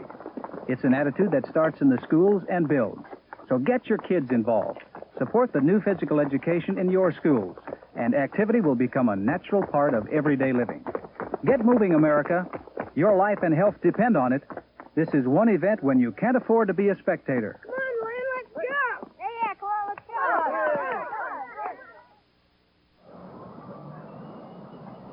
The preceding announcement was brought to you as a public service by the National Football League. I'm Gary Bender along with Hank Stram, and Hank, you look at this first half, kind of against what statistics have proved in the past. We have both teams running the ball pretty well. Bean has 68 yards for Atlanta, Griffin 63 for Cincinnati. Yeah, it's very unusual when you look at statistics going in every game. We do that every week, Gary, and you try to get some kind of an impression before the game as to what might happen, but they're always very deceptive. You never know what's going to occur, and it's typical of what's happened here so far in this game today. Well, both teams having a tough time throwing the football, and of course the big question mark at halftime is Ken Anderson. Is he going to be able to continue? That's going to be the key to the game, I think, Ken Anderson, whether he can come back and play or not. He was able to walk off the field without any assistance from anyone, and so that's a pretty good indication that he might be able to play in the second half, but we won't know specifically until they pump the ball up again and kick it off as it gets started in the second half. Get those cobwebs out of the head as they go along. Well, Hank, let's look at the stats. As far as rushing is concerned, it's very equal. As you can see, only 5 yards difference, but Cincinnati getting the better of it in the passing department. Yes, and totally, Cincinnati has 172 yards and Atlanta 100 yards. Cincinnati has completed 10 of 21 and Atlanta 6 of 10. But as I mentioned earlier in the game, for some reason or other, Atlanta plays a lot better offensively when they're behind or even than they are when they're ahead or even. And so it's going to be interesting to see if they respond the same way in this game in the second half as they have on other occasions against this Cincinnati Bengal football team. You said something I thought was interesting. You said when you go to the Super Bowl or when you win championships, you have to win games coming from behind, like the year your team went to the Super Bowl. So, you got to get there any way you can. If you have to come from behind and win them, that's the way you do it. Yeah, it doesn't make a bit of difference. The year we went to the Super Bowl, Gary, we had all 11 players on defense. Not one player missed a game. 11 players played 23 games. We won 20 of 23, but that's the kind of luck that you have to have. That's right. Well, I tell you what, Atlanta's not going to give any of those wins back, even though they have come in the last 10 seconds, last 5 seconds, and even the last second of play. And you still have to give a team a lot of credit for having the capacity to do that, to have the poise, the coaching staff, the players, everybody to hang in there tough and make something happen in the waning minutes of a game like they have on several occasions, especially against the New Orleans Saints on 2 occasions, winning the game 20-17 both times. Well, as we start the second half, Atlanta will be kicking off. Tim Mazzetti will do the honors. Cincinnati with a 10-7 lead. There's John Reeves, number 11. And we'll just speculate right now that he may be starting the second half of play. We haven't got an official ruling on Ken Anderson, but what a hit he took in the waning seconds of the first half from Dewey McClain. And it was a very high hit. It was a good hit, but it was in the shoulder area, and it might have been that he got some kind of a bruise on the shoulder area when he hit the turf. Ray Griffin will go back deep for Cincinnati. A lot of no-shows here today. It was raining clear up to game time. It has subsided. Hasn't rained since about midway in the second quarter. They have vacuumed the field off, so the weather and the field conditions have really improved since we started. Mazzetti. Boy, what a story he is this year. Tim Mazzetti, a free agent, has come in, and all he's done is kick 11 of 13 field goals, hitting 9 in a row, which is an Atlanta record. Second half ready. The Bengals protecting a 3-point lead, and Ray Griffin, the deep man. And Griffin's going to wisely down that one.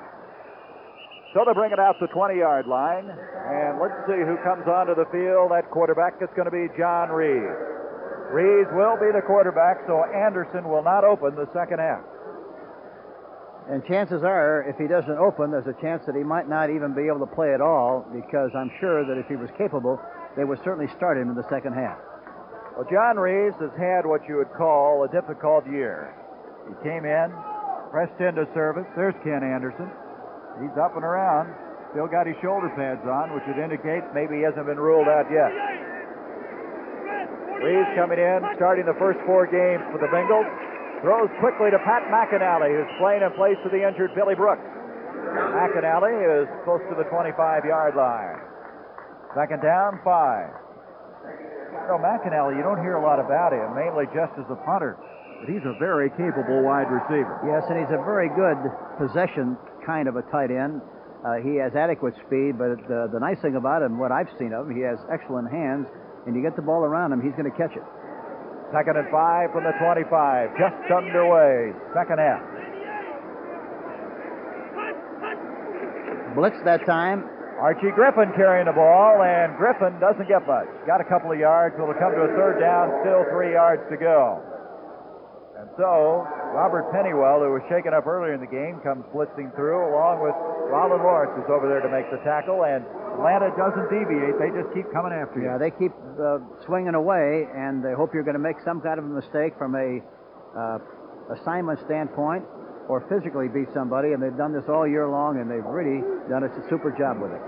Coming into this game, Atlanta had 39 sacks. Now, they have a club record they set a year ago of 42.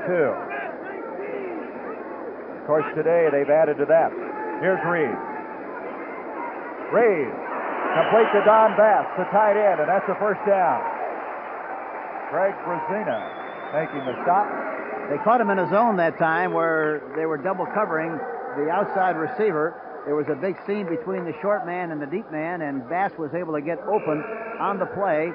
Makes a very nice low catch, and it's a 1st and 10 situation for Cincinnati. That's catch number 19 for Bass. Went into the game with 17. He had a 7-yard touchdown catch last week. First down from the 38-yard line.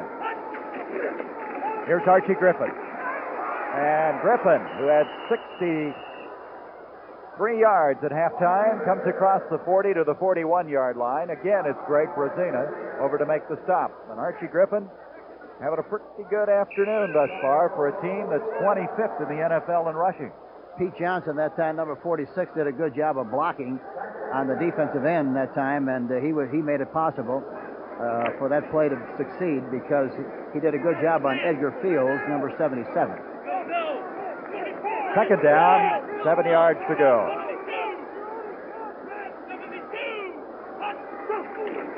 Reeves up the middle to Archie Griffin. And I believe the ball is loose. Unpiling, who's got it? No indication either way right now. Dave Lappin, number 62, was on the ball, and he must have recovered it for Cincinnati. Yeah, Cincinnati has possession. 3rd and 6. Here you see Archie on a draw play. He makes the right cut, but he has the ball in the left hand when he's running to his right. There's contact made. They jarred it loose.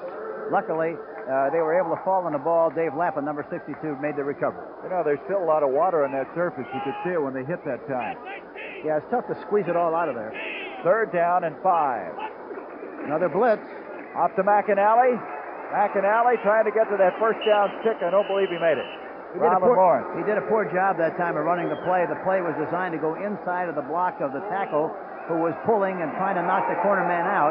He tried to go on the outside instead of the inside, and as a result, didn't get as much on the play as they should have. Fans here wanting Cincinnati to go for it.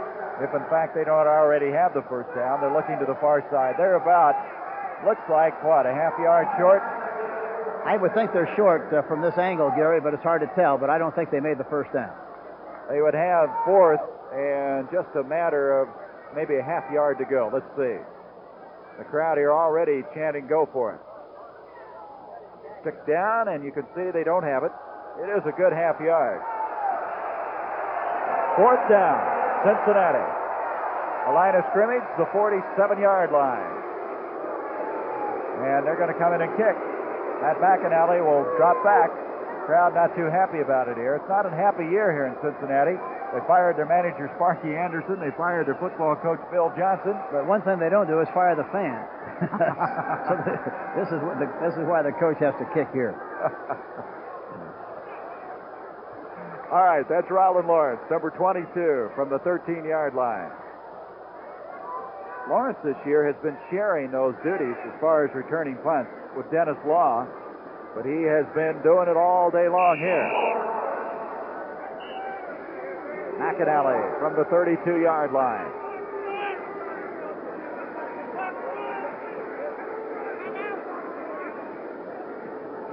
Oh, they're faking it. They're faking it. Tom Dinkel, and he's got the first down. Boy, that's a reversal. Tom Dinkel, a rookie from Kansas, a 5th-round draft pick, a linebacker by trade, and he's got the first down. The timing of that play was perfect, and everybody was watching for the obvious kick situation. They snapped the ball, and in most cases, Gary, that's an automatic. The ball is snapped perfectly to Dinkel. Watch what happens. There's a big hole there. He jumps to the outside in good shape. They're all in pursuit, but he makes the necessary yardage. And Bias finally makes the tackle 38. 14-yard gain on the play. That is the first time they've done that this year, and a 14-yard pickup by Dinkel. Here's Reeves giving off to Griffin. They understand the official injury diagnosis on Kenny Anderson's an injured jaw. So whether he can continue, we haven't been told, but that is the extent of the injury. Look at that. Miami now leading the Redskins 13-0. Bujnak, that was a trap that time, and 74, Glenn Bujnak, trapped on the play, which means that you permit a defensive lineman to come across the line of scrimmage as though he weren't going to be blocked, and you blocking from the side by a guard, in this case, Bujnak, number 74. That Miami game, by the way, Greasy threw a 40-yard touchdown pass to Jimmy Stefano. Inside the 30, 2nd down, 6. Reeves. And I don't know who he threw that one to. Dropped back there. Good pressure put on. Jeff Yates eventually got to him. Surprised they didn't call that one. There wasn't anybody around the area where he threw the football. I have never understood that penalty. I mean, well, it's based on the intention of the quarterback, and it's very obvious that the intention expressed by the quarterback that time was that he didn't want to get sacked. He threw the ball into a dead area. There wasn't any receiver around him, but nobody called him. Here it is again. Watch it. I just don't know why. Sometimes they do, and sometimes they don't. There's just nobody there. Well, it's a judgment call on the part of the official, and evidently the official felt that what he did was justified. 3rd down, 6 yards to go. Looks like they're going to blitz again. They pick it up. Reeves to Curtis, and he can't hang on. And there's where the footing really hurt him. It looked like he hit the base area there. There's a difference in where the elevation of the field is as far as the seam section is concerned. But the ball was thrown beautifully. It was right on target. He should have made the catch. So it comes to a 4th down. And they're going to attempt a field goal. Chris Barr will try this one, and it's going to be a pretty good shot, a 46-yard attempt. Barr, earlier in the game, booted one from 31 yards. Looks like everybody's coming. They might fake the kick and... Nope. Barr's got enough distance on it, but it's wide to the left. So Barr with a 46-yard attempt does not get it. And Atlanta will take over, and that could prove to be a very big play in this football game. So the Falcons again bend a little, but they don't break. They still trail by 3. We'll be back in a moment.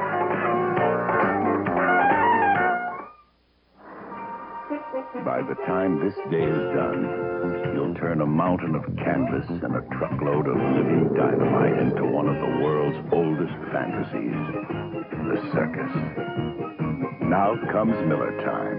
Time for the best tasting beer you can find. Miller High Life. If you've got the time, we've got the beer, Miller Beer. Come fly with me in the sky, let's fly away. Come fly with me in one magnificent flying machine, the 79 Thunderbird. I love its luxurious cockpit. Fly with a V8 engine. Power steering and power brakes, all standard. Glide in great style with wrap-over roof and opera windows at a down-to-earth sticker price.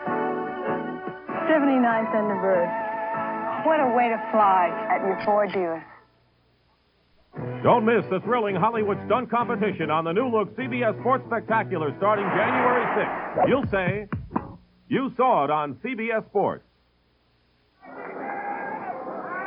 Well, Ken Anderson, you can see him standing there. He has an injured jaw, was hit so hard, and they're still talking to him, see if he got the cobwebs out yet. But the 29 after the missed field goal, Atlanta with the ball. Francis, the intended receiver. Bartkowski continues to go to those flat areas. Well, that's the area that's open, especially in front of Breeden, number 34, but he hasn't had much success, really. He's thrown the ball a little bit too high several times that he's thrown in that area. Bartkowski last week threw the ball 43 times, completing 23 for 266 yards. Here today, having a little more trouble making connections, and particularly for the yardage. You know, they haven't gotten the ball to Mitchell at all in this game. Here he is. He's open. Oh, was he open? That was the first time they tried to throw to him, but he was wide open on the play. He just had to get rid of the ball too quickly, and it fell incomplete. Well, Mitchell has caught 2 touchdown passes in the last 2 games. Boy, he's a fine tight end, a fine blocking tight end. Right now, Bartkowski is 50%. He's at 6 of 12 for 48 yards. Bartkowski has suffered 13 interceptions, but only 6 in the last 10 games, which I think shows how he's improved. Yeah, he's a super young quarterback, and he's going to prove that as time goes on, if he stays healthy. Third down, 10 yards to go from the 29. The blitz. He has it picked up by Scott Perry. Perry's the 25, the 20. Perry's going to take it in.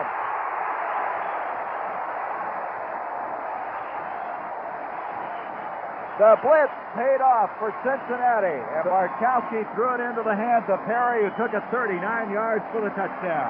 He didn't have much on that ball that time, and he was trying to force it into the tight end area. Brooks had good anticipation. There you see the blitzing linebackers. He gets rid of the ball. But there you see a fine interception by Perry Scott, number 32. Yates almost gets him, but misses, and he's able to scamper all the way in there for the touchdown. So now it's a 16-7 game. A big interception. Scott Perry, for him this year, that is only his second of the year. And shaken up on the play, number 70 coming off. That is Dave Scott, offensive guard, the left-hand side, third-year man from Kansas. Chris Barr to attempt the point after. Reggie Williams, number 57, was coming up the middle on that play. That kick is no good. Well, it's been a real adventure this year, watching point after field goal kicks, and they continue. That could be a big point. 16-7 Cincinnati. 3 unidentified 19-inch color TV pictures, each the best of its brand. Over 1,000 people saw them and picked the one with the best overall picture. They didn't pick America's biggest seller, Zenith, or the second biggest, RCA. Over 60% picked the 19-inch Sylvania Superset. Over 60%. We're not the biggest, but a lot of people think we've got the best picture. The Sylvania Superset. All kinds of people, more than 1 million a day, keep their lives moving on by making a stop along the way. At Golf, the stop that keeps America going. Every day, over 1 million people stop at Gulf. Our self-serve stations are a good reason. Quick, easy to use, and you save on every gallon. Stop at Gulf. We'll help you get where you're going. Golf, the stop that keeps America going.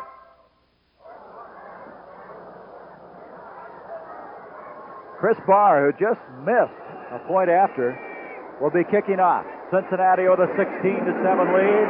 Dennis Pearson deep for Atlanta. It's the first one I think they've returned. Comes out to the 20 and makes it to the 22-yard line. So Atlanta, who's had to come from behind so often this year, is in that position again. And they have come to a stage of the season where they just can't afford to lose one more game. Tom Tinkle made the tackle for Cincinnati. You know, the last series was a great illustration of how you can be kind of lulled to sleep. The Cincinnati team has not blitzed that much. I don't think Bartkowski anticipated the blitz, wasn't ready for it. They did blitz, and he was able to wind up throwing an interception on the play. See if they run left here. Excuse me, Hank. A lot of time left in this game. 8:40 still left in the third quarter. Give to Bubba Beam, and boy, he just can't get his footing. Gary Burley was there to be sure he didn't get back up. And they're about the original line of scrimmage. Second down. Ricky Patton now will check in. Coming out will be Haskell Standback. Atlanta, you know, we told you they'd done so well in the second half, and the fourth quarter has been amazing. They've outscored teams. Look at that, 14-all. Philadelphia, Jaworski to Harold Carmichael, 21-yard touchdown pass, tied it up. Another blitz. Give to Patton. Oh, he is nailed by Eddie Edwards.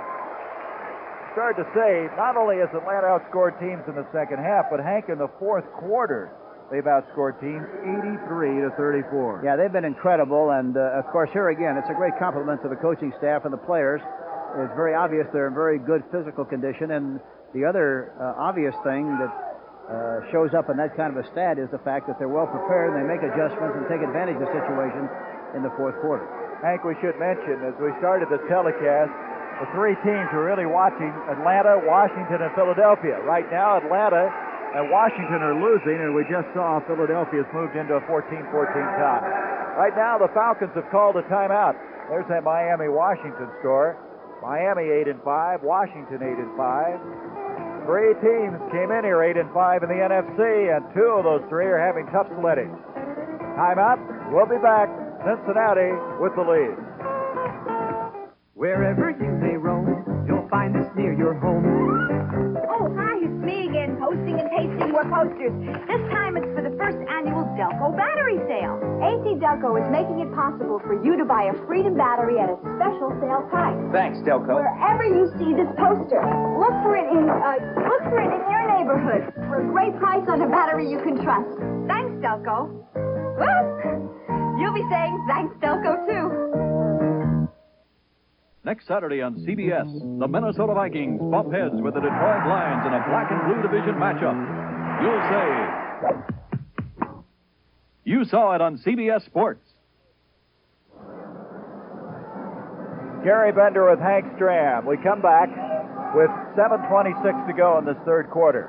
Third down and 8 for Atlanta, who called a timeout to talk things over. They have 2 remaining.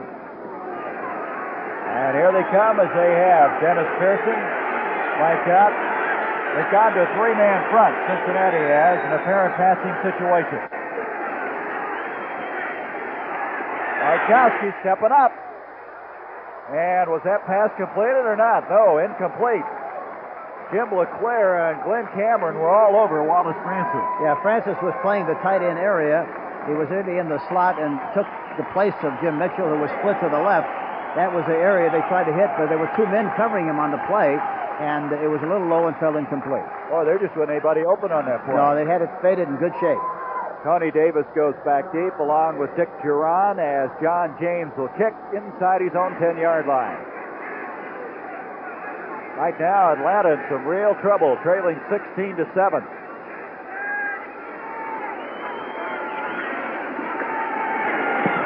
James hits a beauty. Tony Davis, 33-yard line. He's going to get to about the 39, and that's all. So that's where Cincinnati will have it. After a 43-yard kick that time by James, Ron McCartney making the stop for Atlanta. This reminder, immediately following the conclusion of this game here at Riverfront Stadium, we'll join the Mixed Team Golf Championship. That's right after we come to a conclusion here.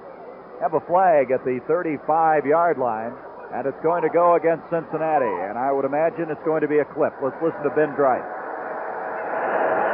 Personal foul, clipping, 44 on the run back.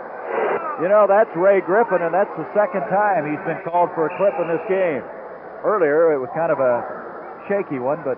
Yes, it looked like he definitely had the head in front on the first one. You couldn't see what happened on that last play, but evidently it was a clip because the official called it that way. From the 20 now, Cincinnati with the football and with the lead.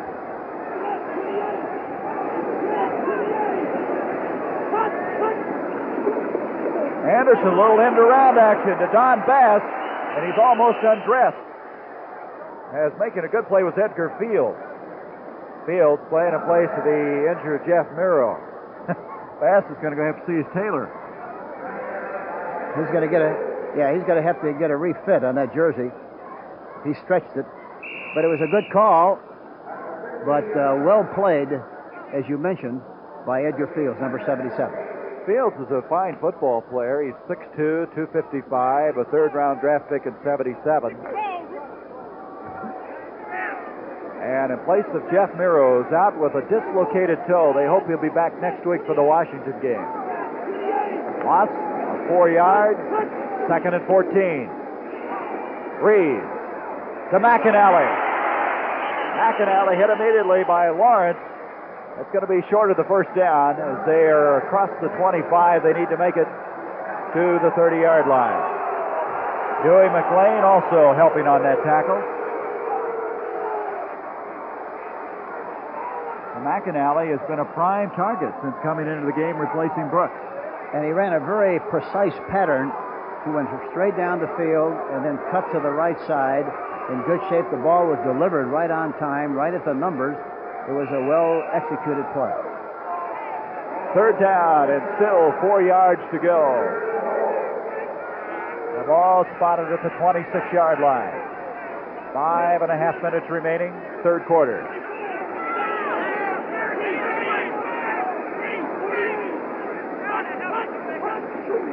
No blitz, a four-man rush. Reeves has time. Boy, is he hit, though. Reeves then was just literally surrounded that time by 3 different Falcons. Brazina was the first to get there. But he had a lot of time to throw the football. Yes, and he did. He was moving around back there trying to find somebody, but Brazina got him from the blind side very much. Watch it. Very much like Ken Anderson got hit earlier, but he got sandwiched in between 2 people that time, but got rid of the ball, and it fell incomplete. Fields and Yates were also in on that play. So it's fourth down. And now the Falcons figure to come away with good field position. Except this guy earlier booted one 56 yards from the end zone to get him out of some very precarious situations. He can do it from the 10. He hits upstanding. Lawrence calling for the fair catch. And he makes it to the 31-yard line. So 2 teams with 2 excellent punters getting excellent efforts from both of them. That's a 42-yard kick that time. Atlanta with the ball at their own 32-yard line.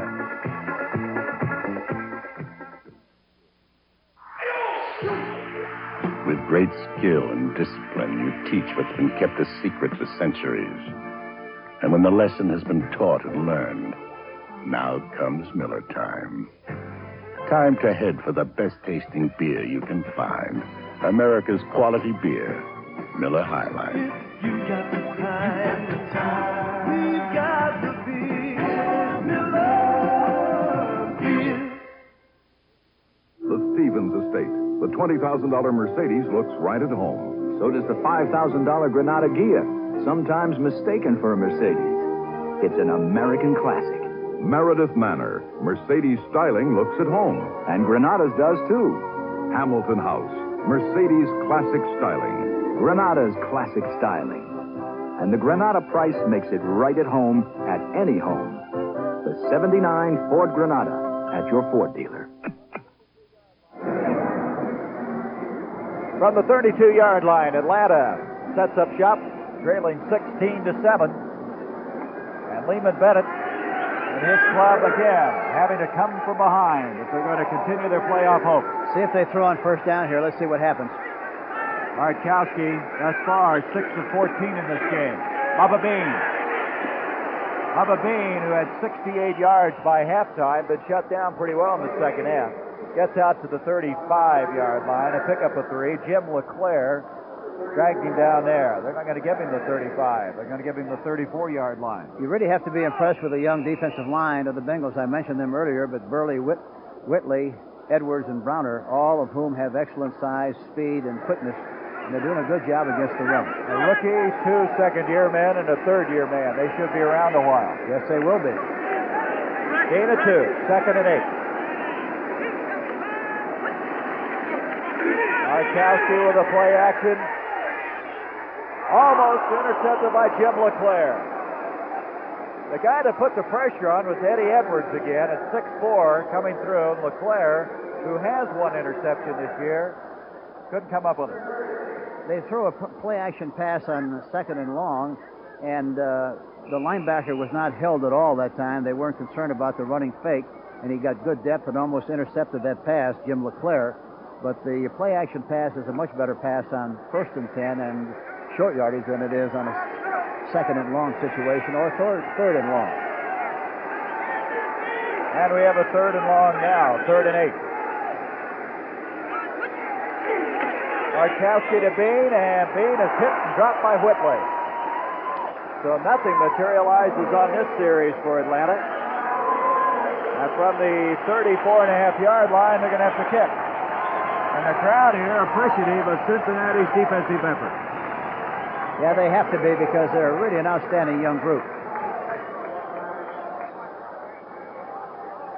But I think Atlanta has to be a little bit more aggressive offensively. They've got to throw, especially throw play-action passes on 1st down and get something going, especially on the 1st and 10 situation. James to kick, Tony Davis, deep for the Bengals. 3.5 minutes left in the 3rd quarter. James, a little bit low. Davis may have a return. And Davis to the 40-yard line. Good coverage on a ball that was not kicked all that high. Davis, a riverboat gambler on that play. He came flying up the field. Forward progress. Going to be marked just short of the 40-yard line before Ray Strong made the stop. And that's one of the poorer kicks of the day. 36 yards by James. And again, he didn't get it up very high. So from the 39, Cincinnati with much better field position than the previous time.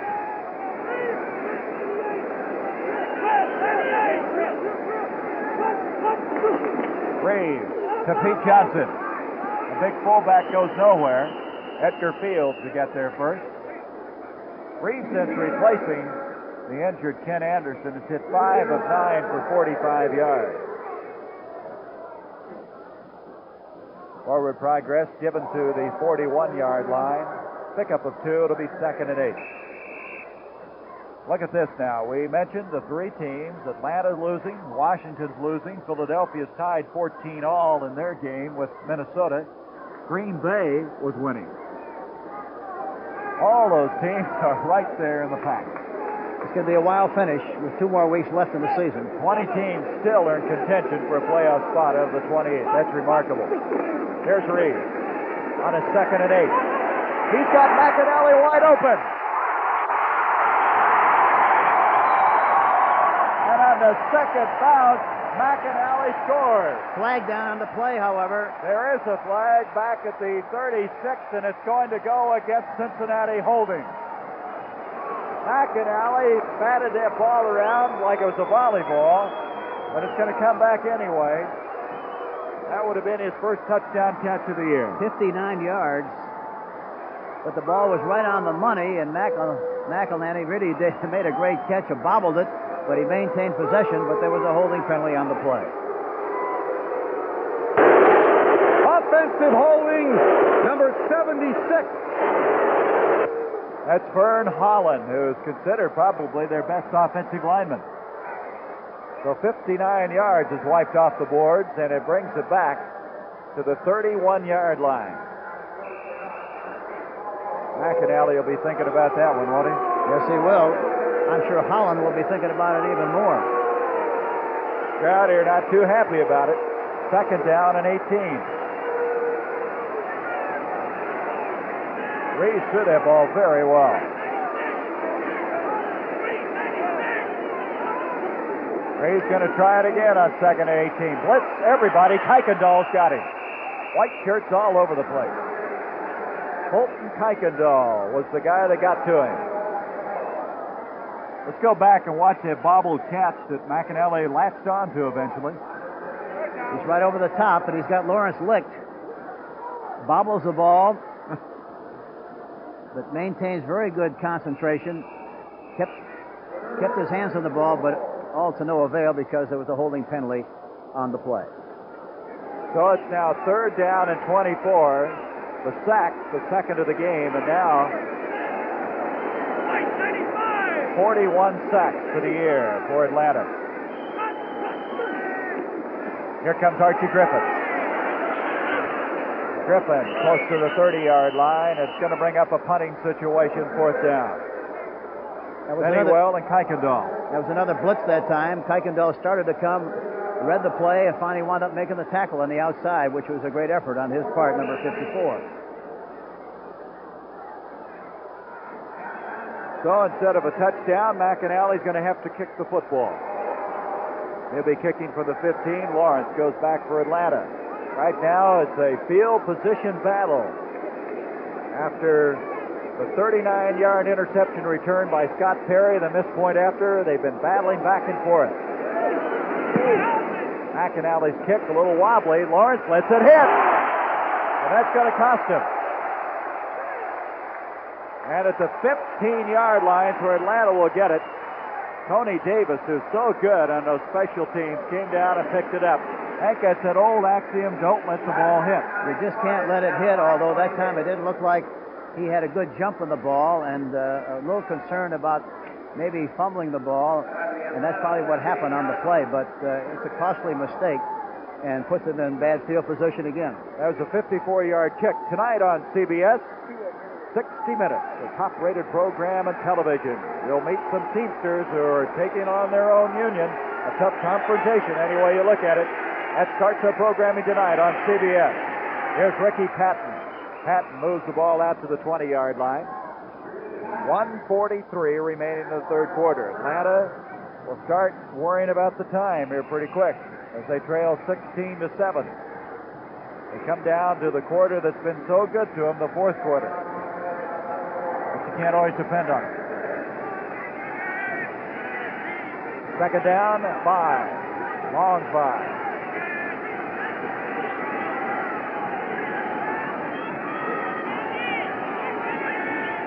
Markowski and a give and no place to go for Patton.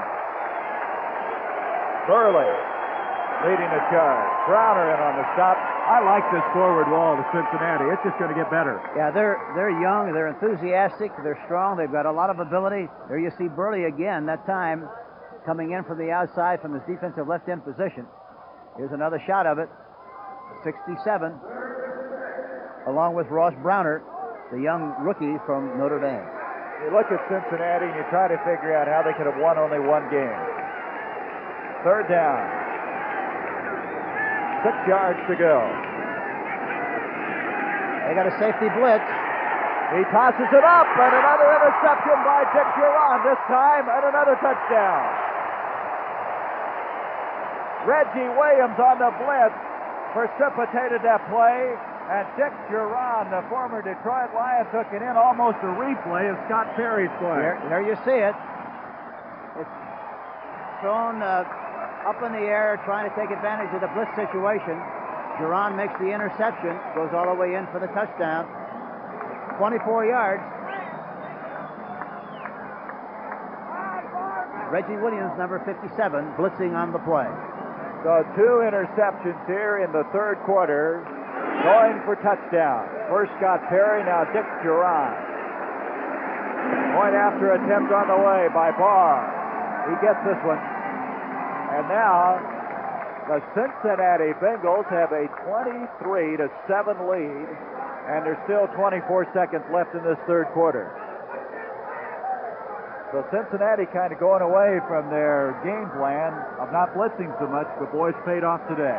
Well, it's tough when you have to throw on third down, and this is not to be construed as any kind of a second guess at all, but that's a fact. I think any time that you run the ball consistently on first and second and then throw the ball on third, why, it's a tough situation, and that's what happened. That's what's happened the last few times. Atlanta's had possession, plus the fact that they really haven't had any kind of field position at all the last few times they've had the ball. Minus 30, minus 31, minus 29, minus 22, minus 31, minus 21. Tomorrow night on CBS, The White Shadow. Basketball, you know, is more than dribbling, passing, and shooting. Then MASH, One Day at a Time, and Lou Grant. That's tomorrow night, right here on CBS. Barr kicking off. Dennis Pearson at the goal line. After the 20, and Pearson to the 24-yard line. Making a stop was Jim Corbett. And now you get the feeling, Hank, that Atlanta's going to have a big play to get him back in. Yes, they're going to have to make something happen here to get back in this football game. They've got to get some points, some kind of points. Soon, they haven't generated any kind of an offensive scheme at all so far in the second half. And as I mentioned, they really haven't had very good field position either. This time from the 23 where they mark it. Rickman Francis put to the bottom of the screen. 13 seconds left in the third quarter. Arkowski to throw on first down. Browner's got it. Boy, did you see Browner fight that blocker off, and one big arm reached up and down him. Boy, he's so quick and alert. Watch Browner. He gets a piece of the tackle. Gets to the outside and throws down Bartkowski. Beautiful play by Ross Browner. Number 79. 6'3", 222-pounder. Well, that's the end of the third quarter with the score, Cincinnati 23, Atlanta 7. We now pause for a word from your local station. Wednesday, the Crosbys and some family friends recall magical holiday moments. Bing Crosby, The Christmas Year. Wednesday at 9, 8 Central and Mountain. This is CBS. Sunday, CTV's most popular show, 60 Minutes. Then on All in the Family, Archie's Bar gets hit with some bogus money. And Vera gets ESP on Alice. Then Kaz takes a break with a special lady. And the drama heats up on Dallas. Exciting comedy and drama Sunday at 7, 6 Central and Mountain Time. Well, Homer Rice can't find too many things to be unhappy about today. He's looking for his second win of the year. He directed the team to the win over Houston. They've been close a couple of 3 times since. And here today, as we start the fourth quarter, they lead it 23-7. Second and 19 for Atlanta. Operating from their own 14-yard line, Bartkowski. Wallace Francis. Defending on the play, Melvin Morgan. A little too tall that time. Yes, he had him open, but he just threw the ball over the top, and he couldn't maintain possession. So Bartkowski comes to a third down and 19. And this young man, 25 years old, is having a rugged afternoon. Look at the yards gained in the third quarter. Isn't that amazing? It's incredible. Atlanta a -2. But this was their quarter, Hank. But they got a lot of catching up to do. Bartkowski now 6 of 17 for 48 yards. He suffered 2 interceptions, both of them going for touchdowns. Bartkowski back again on a 3rd and 19. Got time, delivers to Rickman. He made a remarkable catch, but it's still short of the first down. I don't know how he hung on to that one. You know, I've seen Billy Rickman several times, and boy, he's really a very outstanding young receiver. He doesn't have blazing speed, but he really has great hands. Here we see him back in the pocket. A lot of time, no blitz. Makes a leaping catch, maintains possession, but it's not far enough for the first down, and they have to punt. He really got nailed by Jim LeClaire. But it's still 4th down and still 14 yards to go, and John James will kick. Back deep, Tony Davis, number 25. Closer to you, Dick Duran, number 30. They've got 7 seconds now to kick the ball. Cincinnati should come out of here with good field position. Bad snap. He got it underway, though. Good poise that time by James. Ball is bounding to the 40, and I'll tell you what, Atlanta will be happy to come away with that. So James showing very good poise that time. A bad snap, a big rush, but he got it underway, and he still got a 39-yard kick.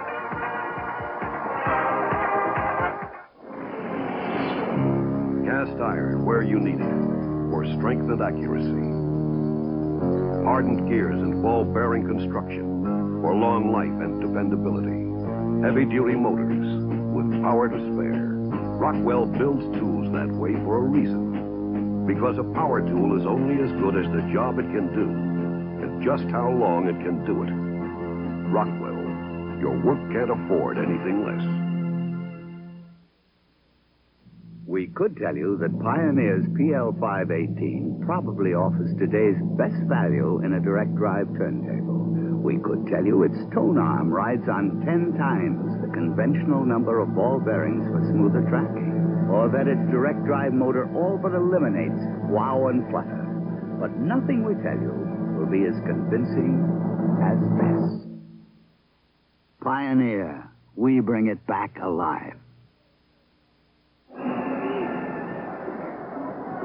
Cincinnati with a football at their own 41-yard line. 13:51 remaining. The Bengals pulling an upset here today thus far. Let's see if they throw the ball on first down. Let's see what happens here.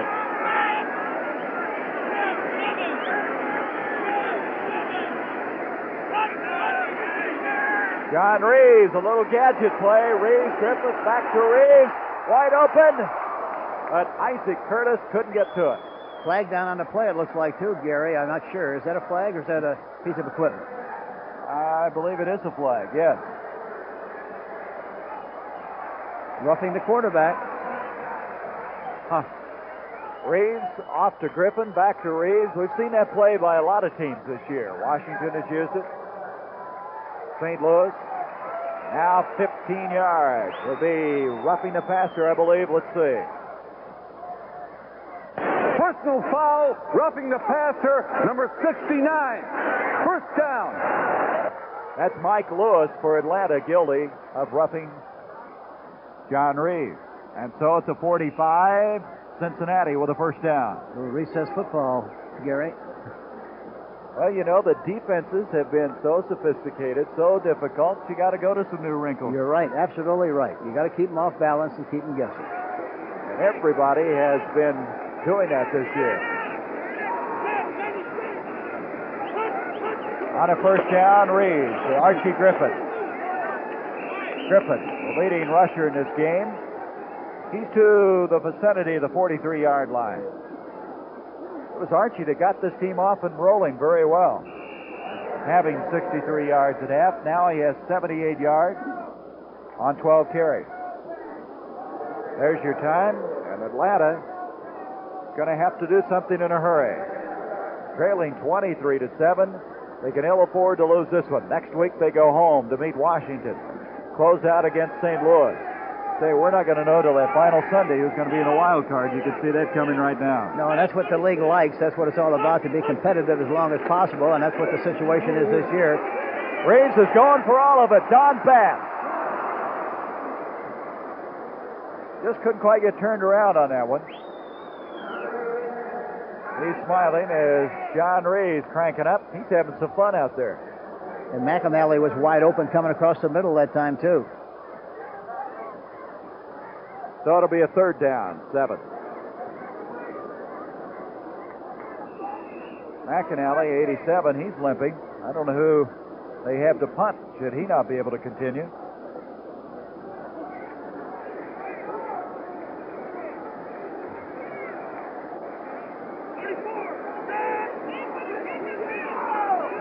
On a 3rd and 7. And Reeves wants a timeout. He saw something he didn't like, so he calls the timeout. He'll go to the far side. The safety man came up very late that time, and it looked like he was a little confused. And rather than blow the play, why, he decided to call a timeout. And he was very wise to do that because the Tom Pridemore, number 27, was coming up there and looked like he was going to blitz on the play. So John Reeves has the play called. You know, an interesting thing about this game is that Homer Rice had Lehman Bennett as an assistant coach here at the University of Cincinnati. Got him started in his coaching career.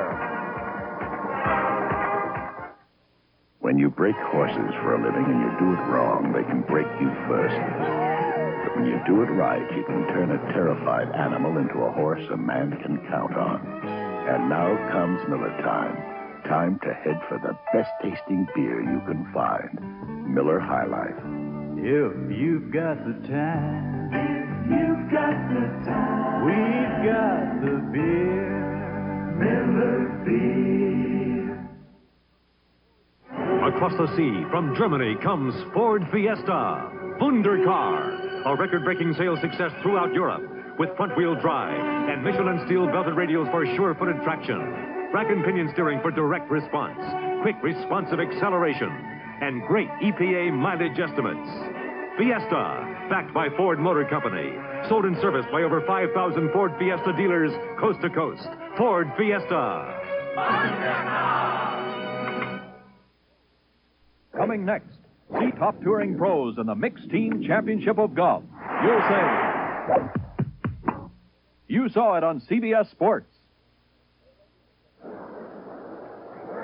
You're looking at the back of Lehman Bennett, head coach for the Atlanta Falcons. It's been a very difficult afternoon for this 40-year-old man whose team trails 23-7 with 12:52 left in the game. It's 3rd down and 7 for Cincinnati. Dennis Laws entered a wide receiver for the Bengals. They faked the blitz that time. They were all up in a line of scrimmage that time. At the snap of the ball, they all backed off there, and only 4 men came instead of 7. He still had a chance to make the reception, but it was dropped that time. Nicely thrown. Isaac Curtis had it, but dropped it. So Atlanta still hanging on to that thin thread of hope. Look at Philadelphia. They're leading Minnesota 27-14, and the Eagles are on their way to their 9th win. And right now, they're the only one of the 3 that's faring well. Of the 3 teams that came into today's activity, 8-5 in the NFC. Boy, that's a remarkable football effort this year by Philadelphia. It really is, and you have to really give Dick Vermeil a lot of credit, and he certainly has to be considered strongly for the Coach of the Year honors in 1978. Well, Cincinnati's used another timeout, their second. As it looks like what their problem is who's going to kick the football. It looks like Barr is going to come in and punt. McAnally was hurt, as we said earlier. Looking ahead to the bowl activity, the Sun Bowl, Maryland against Texas. Well, I tell you, Maryland is the type of team that, with that Atkins, that brilliant running back of theirs, they can cause you all kinds of problems. We talked about Texas earlier and the speed that they have. That's Saturday, December 23rd. The Sun Bowl from El Paso, and then the Peach Bowl, Purdue against Georgia Tech. Boy, did Tech lose a tough one yesterday, Hank, to Georgia. 29-28. A real crowd pleaser, though, wasn't it? One of the finest games I think I've watched in a long time. Billy Rickman is back deep for Atlanta, and the kicker is Chris Barr, replacing the injured Pat McAnally. Pepper Rogers has really done a great job. My old friend there at Georgia Tech has really done a super job at Georgia Tech. They're on their way to a bowl. They're 7-4, and Barr does a pretty good job kicking. They're going to let it hit, and I don't believe it's going to make it in. You believe that? When good things happen to you, they happen in bunches. And that's what's happened here as far as this Cincinnati team is concerned. A 41-yard kick. It was down on about the 1-yard line. Well, I tell you, if he keeps kicking like that, they may use him some more as a punter. Chris Barr, an excellent effort. Atlanta's got it at the 1-yard line.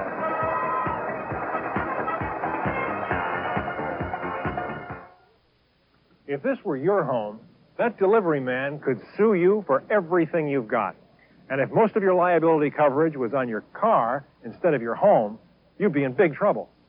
That's why Continental invented the PCP car and home policy. It gives the same high liability coverage on your car and your home. That's more protection for your money. And one more reason why nobody spells protection like the Continental Insurance Companies. This is no ordinary industrial furnace. It belongs to the first plant of its kind in America that traps waste gases and burns them as boiler fuel. The system was built by Phillips Petroleum, so we can take what would have been air pollution and use it for power, turning potential air pollution into energy while we make fine products for your car. That's performance. From Phillips Petroleum, the performance company. So it's actually inside the 1-yard line. You couldn't have drawn that one on the blackboard any better than Barr just kicked it. It went right down the field and then turned left on the 1-yard line. Let's see if he tries to throw something deep out of the end zone. Let's see what he does. Like that ball had radar. Bartkowski in a tough situation. He's going to throw on first down. Got protection. Throwing out here. It's caught by Jackson. Alfred Jackson, the rookie from Texas, gets him out of a hole. Great play, terrific execution, good pass protection, a clutch play, beautifully thrown by Bartkowski. Look at it, play action pass to the right, an excellent call. Boy, he had protection, didn't he? Yes, he did. But that's what the play action will do for you, especially on first down. But that was a great throw and a beautiful catch.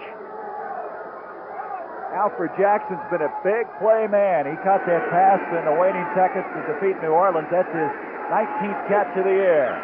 54-yard completion. Bartkowski again, intended for Francis. But almost picked off by Marvin Cobb. It looked like he made up his mind that time to throw across the middle. Billy Rickman was down into the post area and had a shot, but he threw the ball inside, underneath, and incomplete. That one pass completion to Jackson still gives Atlanta some hope. There's still time in this game with 12-19. That's the kind of play they needed maybe to ignite them. Yes, and they tried to throw to the tight end one time, and he was wide open.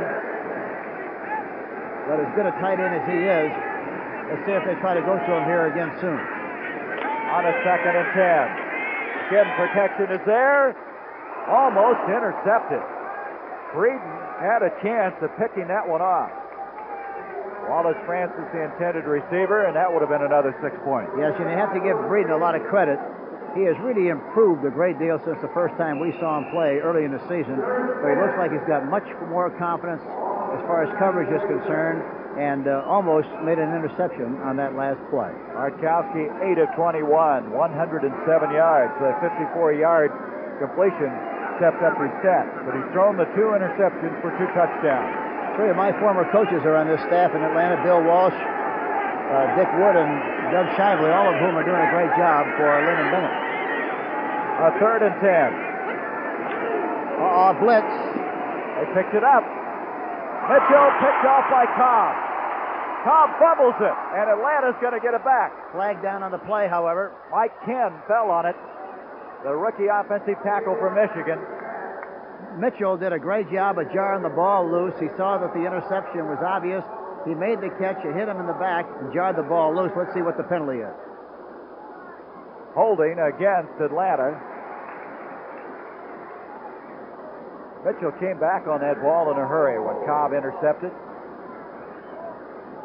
Very wise play on his part because it was an interception, an obvious interception, and he jarred the ball loose.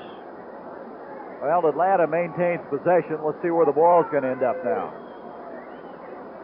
Mike Ken very alertly fell on it. It's going to be at the 44-yard line. Holding number 73. But Atlanta's glad to still have the football, even though they got a long ways to go now. 3rd down and 20 yards to go for the first down. This Atlanta team is certainly going to miss Warren Bryant because he's a great young offensive tackle. McKinley is certainly having a tough time with the defensive left end, Gary Burley, of Cincinnati. That was McKinley guilty of holding. Here's the Big Ben play again. Francis Reggie Williams. I tell you, Hank, he's just throwing into a lot of coverage. Francis did a poor job that time. He did not come back for the ball, Gary. The ball was coming to him. He had a chance to make the catch, but he stood right at the spot where he stopped.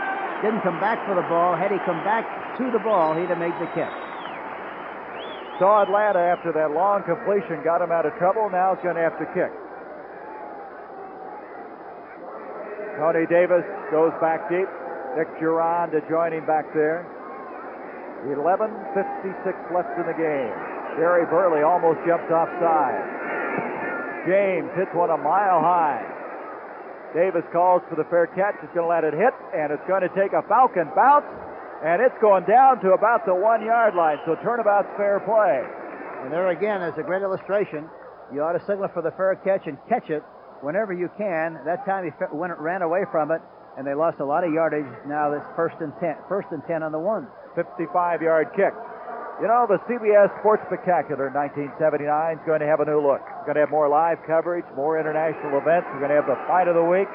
Also going to have the 3rd annual Hollywood Stunt Competition. Also, the Mr. Universe competition, World Cup skiing, and much, much more. That's the new look of the CBS Sports Spectacular for 1979. See if they try to throw coming out of here from the 1 yard line, too. Let's see what they do. After that punt to the 1 yard line, John Reeves hands off. And able to hammer it out close to the 5 yard line. Carrying the ball was Pete Johnson. Going to mark the ball just short of the 5. So both teams now have been able to punt the ball to the opponent's 1 yard line. Excellent kicking in this game. Isaac Curtis now goes out. Dennis Law replaces him at wide receiver. Very important that the Atlanta defense hold them on this series. This may be their chance to make their move. 2nd down, 7. John Reeves to Bass, and Bass has got it for the 1st down. Kuykendall made the stop, and Reeves from his own end zone gets out of a hole. Another play-action pass. He threw this earlier in the game to the left. This time he throws exactly the same pattern to the right. Bass, number 84 from the University of Houston, makes the catch. 1st and 10, and they get him out of the soup. And it's 1st and 10 on about the 18. Law, Curtis, the wide receiver. Cincinnati protecting a 23-7 lead.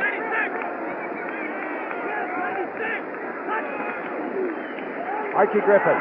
Griffin with 86 yards prior to this carry.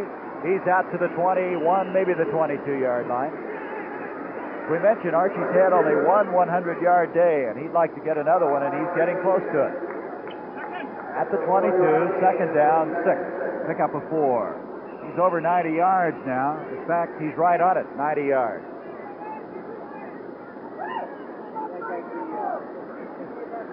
Say that pass completion to Bass may have put the lid on it if they can keep moving here. Well, there's still a lot of time left in the game, but they've got to get the ball back if they have any aspirations of getting back in this football game. 9:43 left. Griffin in motion. Here's Pete Johnson. Johnson to the 30. He's got the 1st down to the 33. Boy, he is a big guy to bring down in a situation like that. Tom Pridemore, Greg Brazina combined on the tackle. There we see Johnson running to his right, a gapping hole. Archie Griffin did a good job of containing the defensive back, provided Johnson with the opportunity to get into the hole and made a nice look at the blocking. Bass, the tight end, missed his block completely, but he finally came to the inside and wound up blocking a linebacker, Kuykendall, and it was still a big play for Johnson. Here's Pete Johnson again, and Johnson across the 35. You know, every time they sent Griffin in motion, they pitched wide to Johnson to that very same side. Well, they either run off tackle, and really that was the first time that they did that particular thing from that formation, and they've done it several other times, and really have been very effective with it, Gary. Mark Donahue comes in, and also coming in is Rick Walker, a tight end, as Bass checks out. Time starting to tick away now. Inside 8.5 minutes to go. Second down, long 7 to go.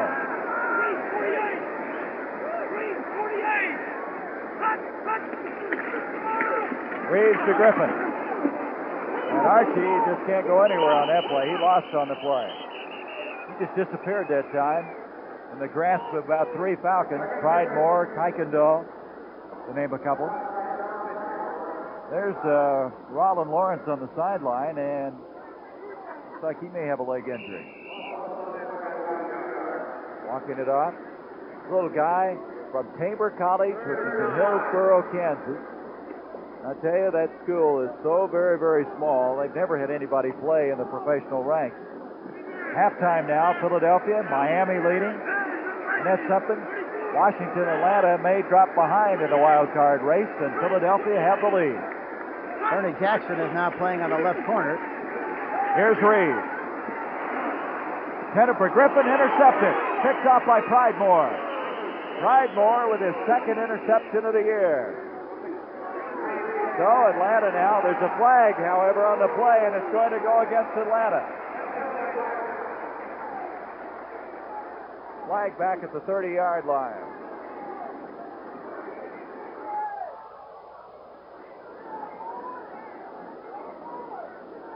Well, let's see what this is all about.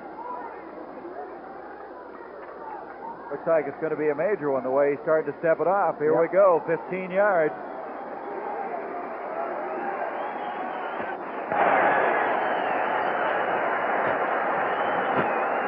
Defense roughing the passer, number 77, first down. That's Edgar Fields. We've had a lot of that today. Let's take a look at it. Here's Reeves back in the pocket.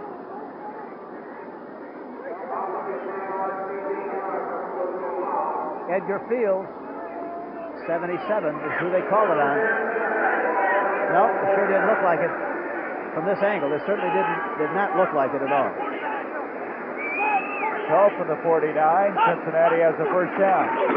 Give to Griffin, goes nowhere. He has the whole defensive forward wall on top of him. May have gotten a yard to the 50. Edgar Fields was in on the tackle. That was a very critical call against Atlanta because they had good field position and would have had a great opportunity to maybe do something offensively and get back into this game. The interception by Pridemore nullified by the roughing of the passer. It's been a frustrating afternoon for Atlanta. Ernie Jackson continues to operate at left corner in place of Lawrence. Bias back there, Pridemore, 34, and Reed. 73. Hut. Griffin in motion on his 2nd and 9. Here comes Pete Johnson. He's got some running room. Johnson to the 25. He may take it all the way. Johnson, touchdown. All the way in for the touchdown, and they got a great block on Brzezina that time, number 50, that made that play possible. Pete Johnson, his 2nd touchdown of the day. This one a 50-yard run.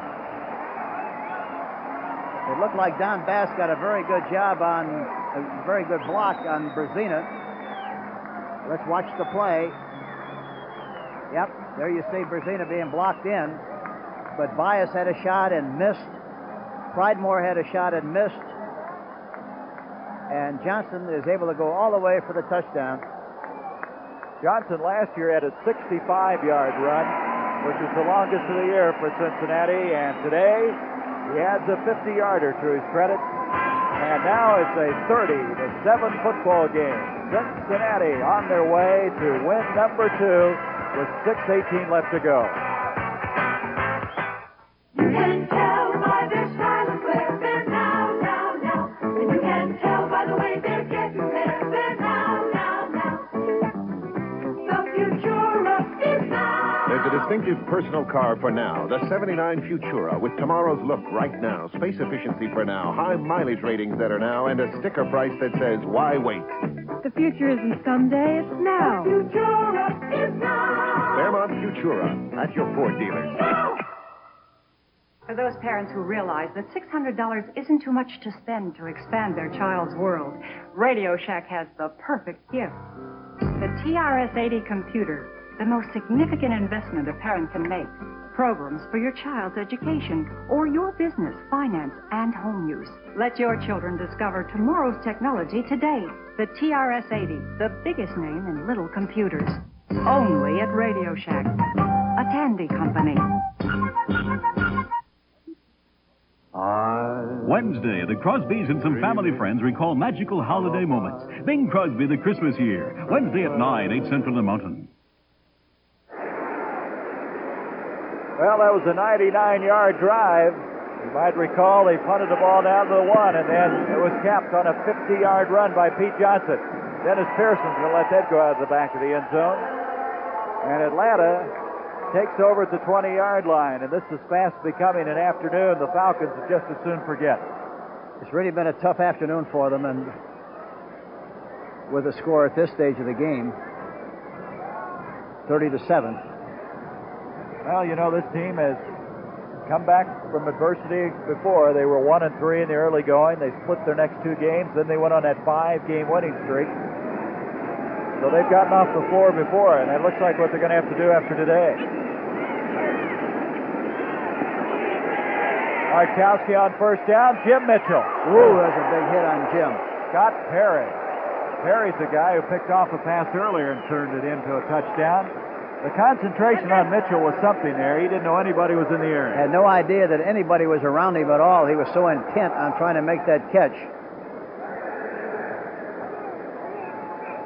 But he really got a good shot from the blind side there by Scott Perry, number 32. Perry with an interception of 39 yards for a touchdown. Giron with a 24-yard interception for a touchdown. Pete Johnson with a 99, or I should say, yes, Pete Johnson with a 99-yard run. That's been a big second half for Cincinnati. I say 99, 50-yard run, capping a 99-yard drive. And the unusual thing about it was they played the second half without Kenny Anderson. Pass complete to Ray Strong, and Strong, the rookie from Nevada, Las Vegas. And he is outside for the first down as the forward progress marked out to the 35-yard line. There's a flag on the play again. Oh, boy, back at the 6-yard line. Atlanta, who's had problems with the penalties this year. Got to have it stepped off against them. That'll bring it back. Number 57. That's Jeff Van Note, fine veteran center. There you see it. And he grabs him. Very obvious that he grabs the linebacker who was blitzing on the play, Reggie Williams, number 57. Well, they just announced here that they had ticket sales of 49,937, but they had 24,601 no-shows today as we had rain right up to about the midway point of the second quarter. 2nd and 20 after the hold. 3-man front now being used by Cincinnati. Markowski from the end zone. Out of time. He rifles the shot. He really put something on that football. Scott Perry defending on the play. As Alfred Jackson comes up with another catch. And he threw that ball, the only place where he could complete the pass, Gary, he threw it low. And either you catch it, but if it's not caught, it's not going to be intercepted. But Jackson really made a great catch. 17-yard pickup, 3rd down still, 3 yards to go. 5:20 left in this one. Blitz. Markowski with the blitz. Broken up. Intercepted. Eddie Edwards comes up with it. Oh, that's incredible, isn't it? Reggie Williams is the guy that batted it up. Eddie Edwards took over from there. When it rains, it pours, and that's exactly what it's done here today. Here we see him back in the pocket. They have a blitz on, but he's got time in the middle. But there you see what happens. Looked like Reggie Williams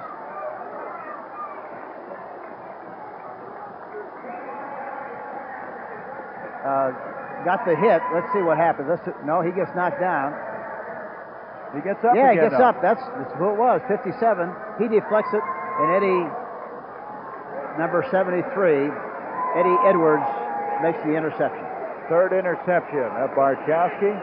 There he is, Eddie Edwards. Second-year man out of Miami of Florida. On a first down, here's Tony Davis. Davis to the 10. What a collision. And Tony Davis is to the 5-yard line. You know, there is no tougher football player in this league than Tony Davis, number 25. Boy, he really got a good hit that time, but he maintained his balance. It was a sweep to the left. He went into the pile and came out the other end. Watch this.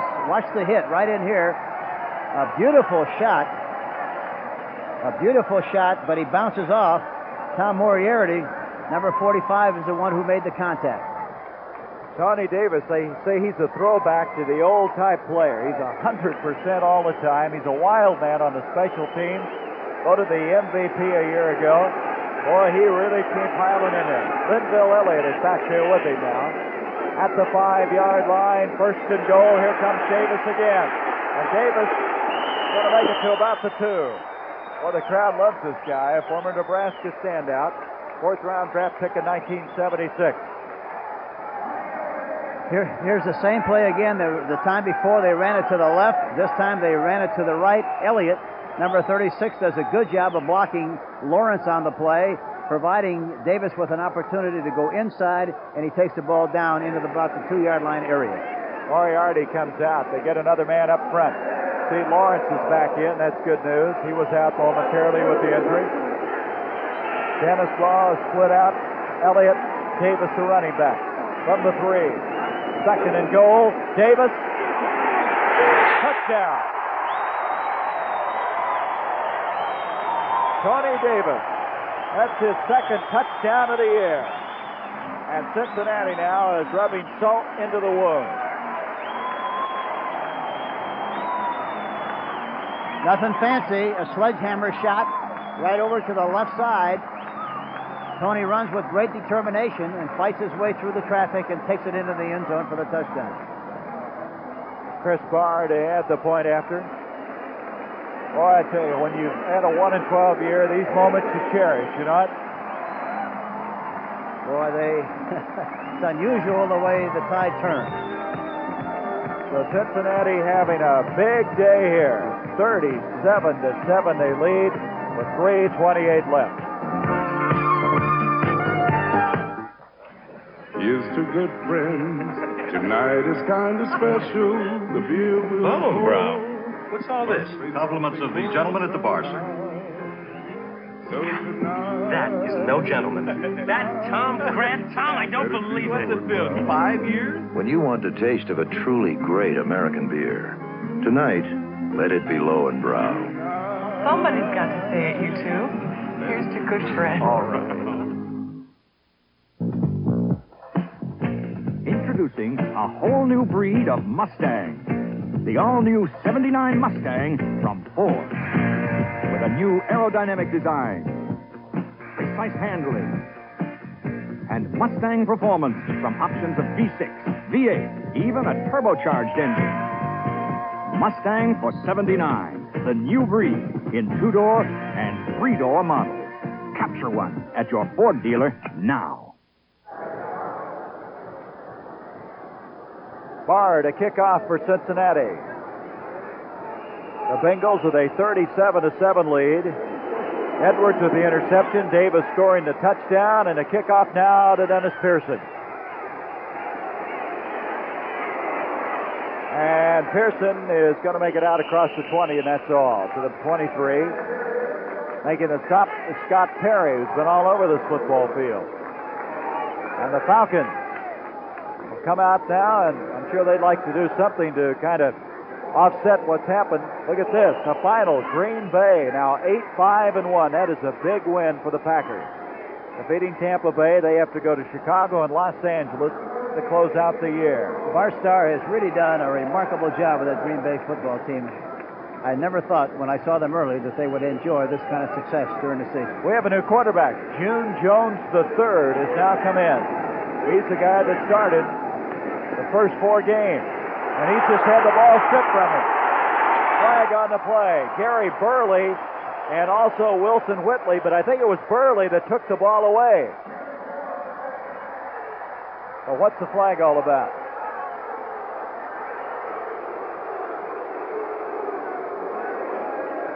So June Jones comes in. It looks like it's against Cincinnati for some reason or other. Let's see what they call. Gary Burley indicating he's unhappy about it. There he is. Third-year man from Pittsburgh. Very emotional player. He's one of the quickest defensive linemen you'll see. All right, Ben Dreitz, explain. What's happened out there? Defense, roughing the passer, 69. First down. Well, I think he means 67. There's no 69 out there. Let's see how they call that. Well, we can't see in that mess. Here's another shot. I don't see anything. I don't know how they could call that the way they did, but evidently they did. He means, now wait a minute, here comes Burley in again. He's taking some frustrations out. He came in to Ray Strong there, but he meant 67. I don't know how he could make that call when he fumbled the ball. And it didn't look like he did anything but just give him a legitimate hit. Offense, illegal snap by the center. Well, it's a 5-yard penalty. Now 1st and 15. Kind of an interesting day, isn't it? Very unusual. Crowd not too happy about it. From the 34, June Jones back to throw. Far side, too tall for Francis. Breeden covered very well, and I think your point's well taken. He has been covering well all day long. Yes, he has. People have picked on him, and what happens a lot of the times, as you pick on people as much as they have Breeden, he's really improved. He's got a lot of confidence and has shown remarkable improvement since the last time we saw him play. This reminder, immediately following the conclusion of this game, we'll be switching to the Mixed Team Golf Championship. So stay with us.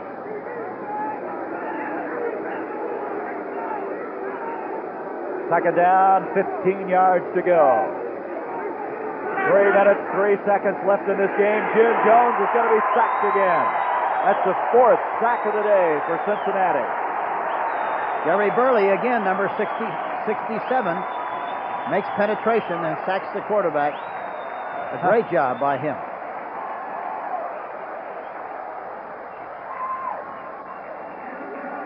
And Phil McKinley, the right tackle. Boy, he's really had a tough afternoon trying to block this Burley guy. We got another flag down there. We sure do. Going against Cincinnati. It's another major penalty, or what is it? Let's see. Illegal use of hands, number 21 on the defense. That's first down. It's Melvin Morgan, a defensive cornerback. So that'll negate the sack and give Atlanta a first down. So from the 39-yard line, just inside, 3 minutes to go. Pearson and Jackson, the wide receivers. June Jones, the quarterback. We've also got George Franklin back there. This is Ray Strong.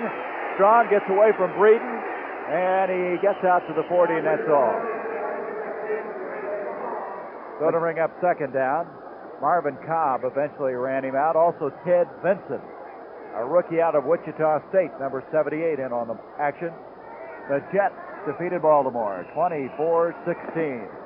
And the Jets now have a record of 8-6, a remarkable record.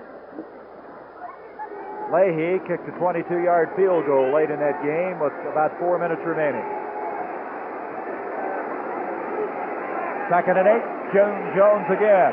Safety blitz. Oh, they're all over the place. He's running for his life right now. He looked like he got caught in a revolving door that time. Oh, boy. Bo Harris eventually got him.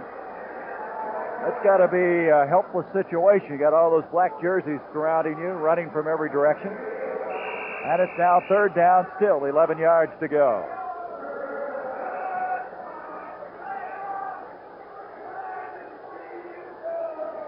Cincinnati forward wall, I think, is coming to the potential that they hoped they would realize. They are starting to really play with reckless abandon and with great poise, confidence. They get another good running back next year. They can reverse what they have done so far in this season and really be a playoff team in 1979 because they've got the talent and the quarterback and the facility here to really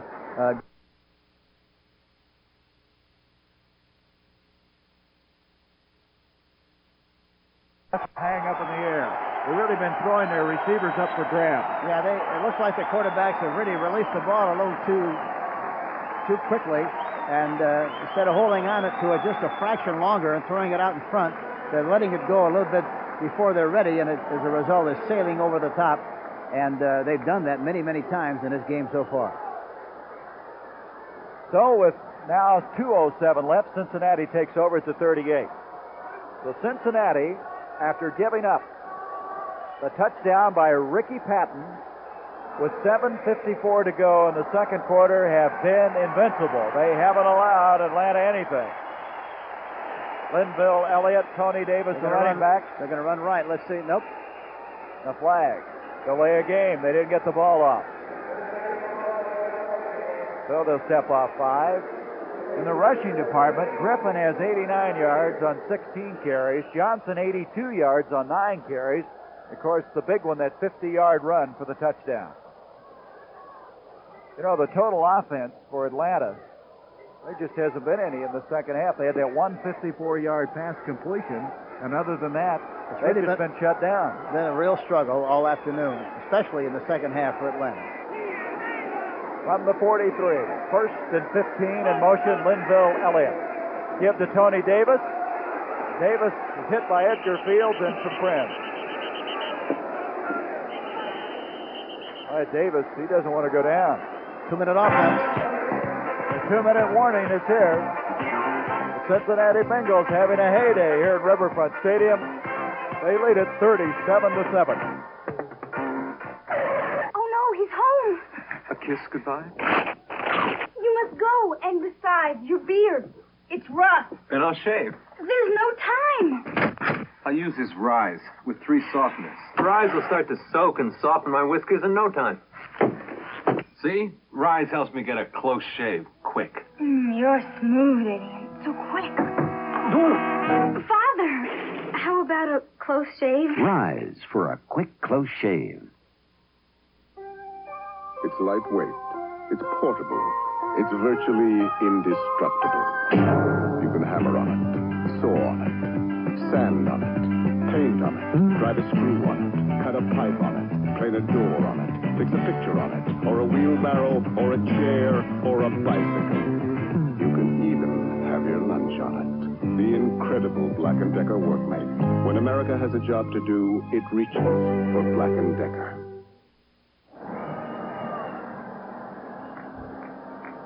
So there's your score, 37-7. Cincinnati leading Atlanta. The Bengals on their way to win number 2. On the other hand, Atlanta now will drop to 8-6. Philadelphia winning today. Now moving into the inside track on that NFC wildcard spot. Green Bay winning today. Minnesota losing. I would say the Packers are in good shape now to maybe win that division. Yes, they are in excellent condition. Here's Elliott, Linville Elliott. And Elliott to the 35-yard line. Elliott this year has had a lot of problems. He had a shoulder injury that slowed him down. He's been an all-purpose, very versatile back for the Cincinnati team. Tom Moriarty over to make the stop for Atlanta. Bring up, third down, still 6 yards to go. Boy, you look back on the Cincinnati season, I think 2 back-to-back games really hurt them. They lost it overtime to Cleveland, and then they came in here, and a last-second field goal by New Orleans took them out. And it hit the upright and bounced in. They were ahead 18-10 late in the game, remember? That made him 0-4, and then Anderson was returned the next week. They had a tough time, lost the game to San Francisco. They might have won it otherwise. Here's Elliott. Elliott trying to pick up the first down. He's close to it. Atlanta really early in the year was having just as many problems, but they turned it around. Well, the important thing is you have to win in bunches and you have to win the close games, Jerry. If you're going to go to the playoffs and have a big year, that's what has to happen. You have to have a lot of luck. You got to win in bunches and you got to win the close games. Well, they were saying that where they really turned it around is when they were trailing the Giants 14-0, came back and won it 23-20. And there's a very unhappy bench. Rob Hurdle has now come in at quarterback for Cincinnati. He's the rookie out of USC, their 5th-round draft pick. He's only thrown thus far 4 passes, completing 1. Tony Davis again. Davis has the first down on a 4th down call. And so the orange and black from Cincinnati will continue their offensive thrust. You know, they really had a lot of success going outside. And one thing that happens, the Atlanta defense, they're very tight. They blitz a lot. And the defensive ends, a lot of the time will play very tight on the tight end, or the linebacker will do so. And as a result, they're easy to hook, and they're able to run outside like they have in this game so far today. Bob Wiener comes in, and Mike Lewis checks out. First down at the 23. Linville Elliott. And he is stuffed pretty good. No place to go on that play. Rick Bias leading the charge. We have 49 seconds left in the game. Davis and Elliott getting some playing time. It's been far and few between as they've had the opportunities to run the ball. Well, Atlanta now has got to forget today and get ready for next Sunday against Washington. That'll be quite a battle. Yeah, and that's the really important thing when you have this kind of a day, and it's bound to happen. As many close games as they've won, you have this kind of a day, but you got to forget it. You got to come back next week, pull the shade down, and come back and be ready to play and be ready to win. Just a reminder, immediately following the conclusion, we're going to go to the Mixed Team Golf Championship. We're just 6 seconds away from wrapping it all up here. Cincinnati's not even going to snap the ball. They've won it. For the final score from Riverfront Stadium, Cincinnati 37, Atlanta 7. Mixed Team Golf Championship coming up next. This is Gary Bender speaking for Hank Stram, saying so long from Riverfront Stadium. The NFL on CBS is a presentation of CBS Sports. This is CBS.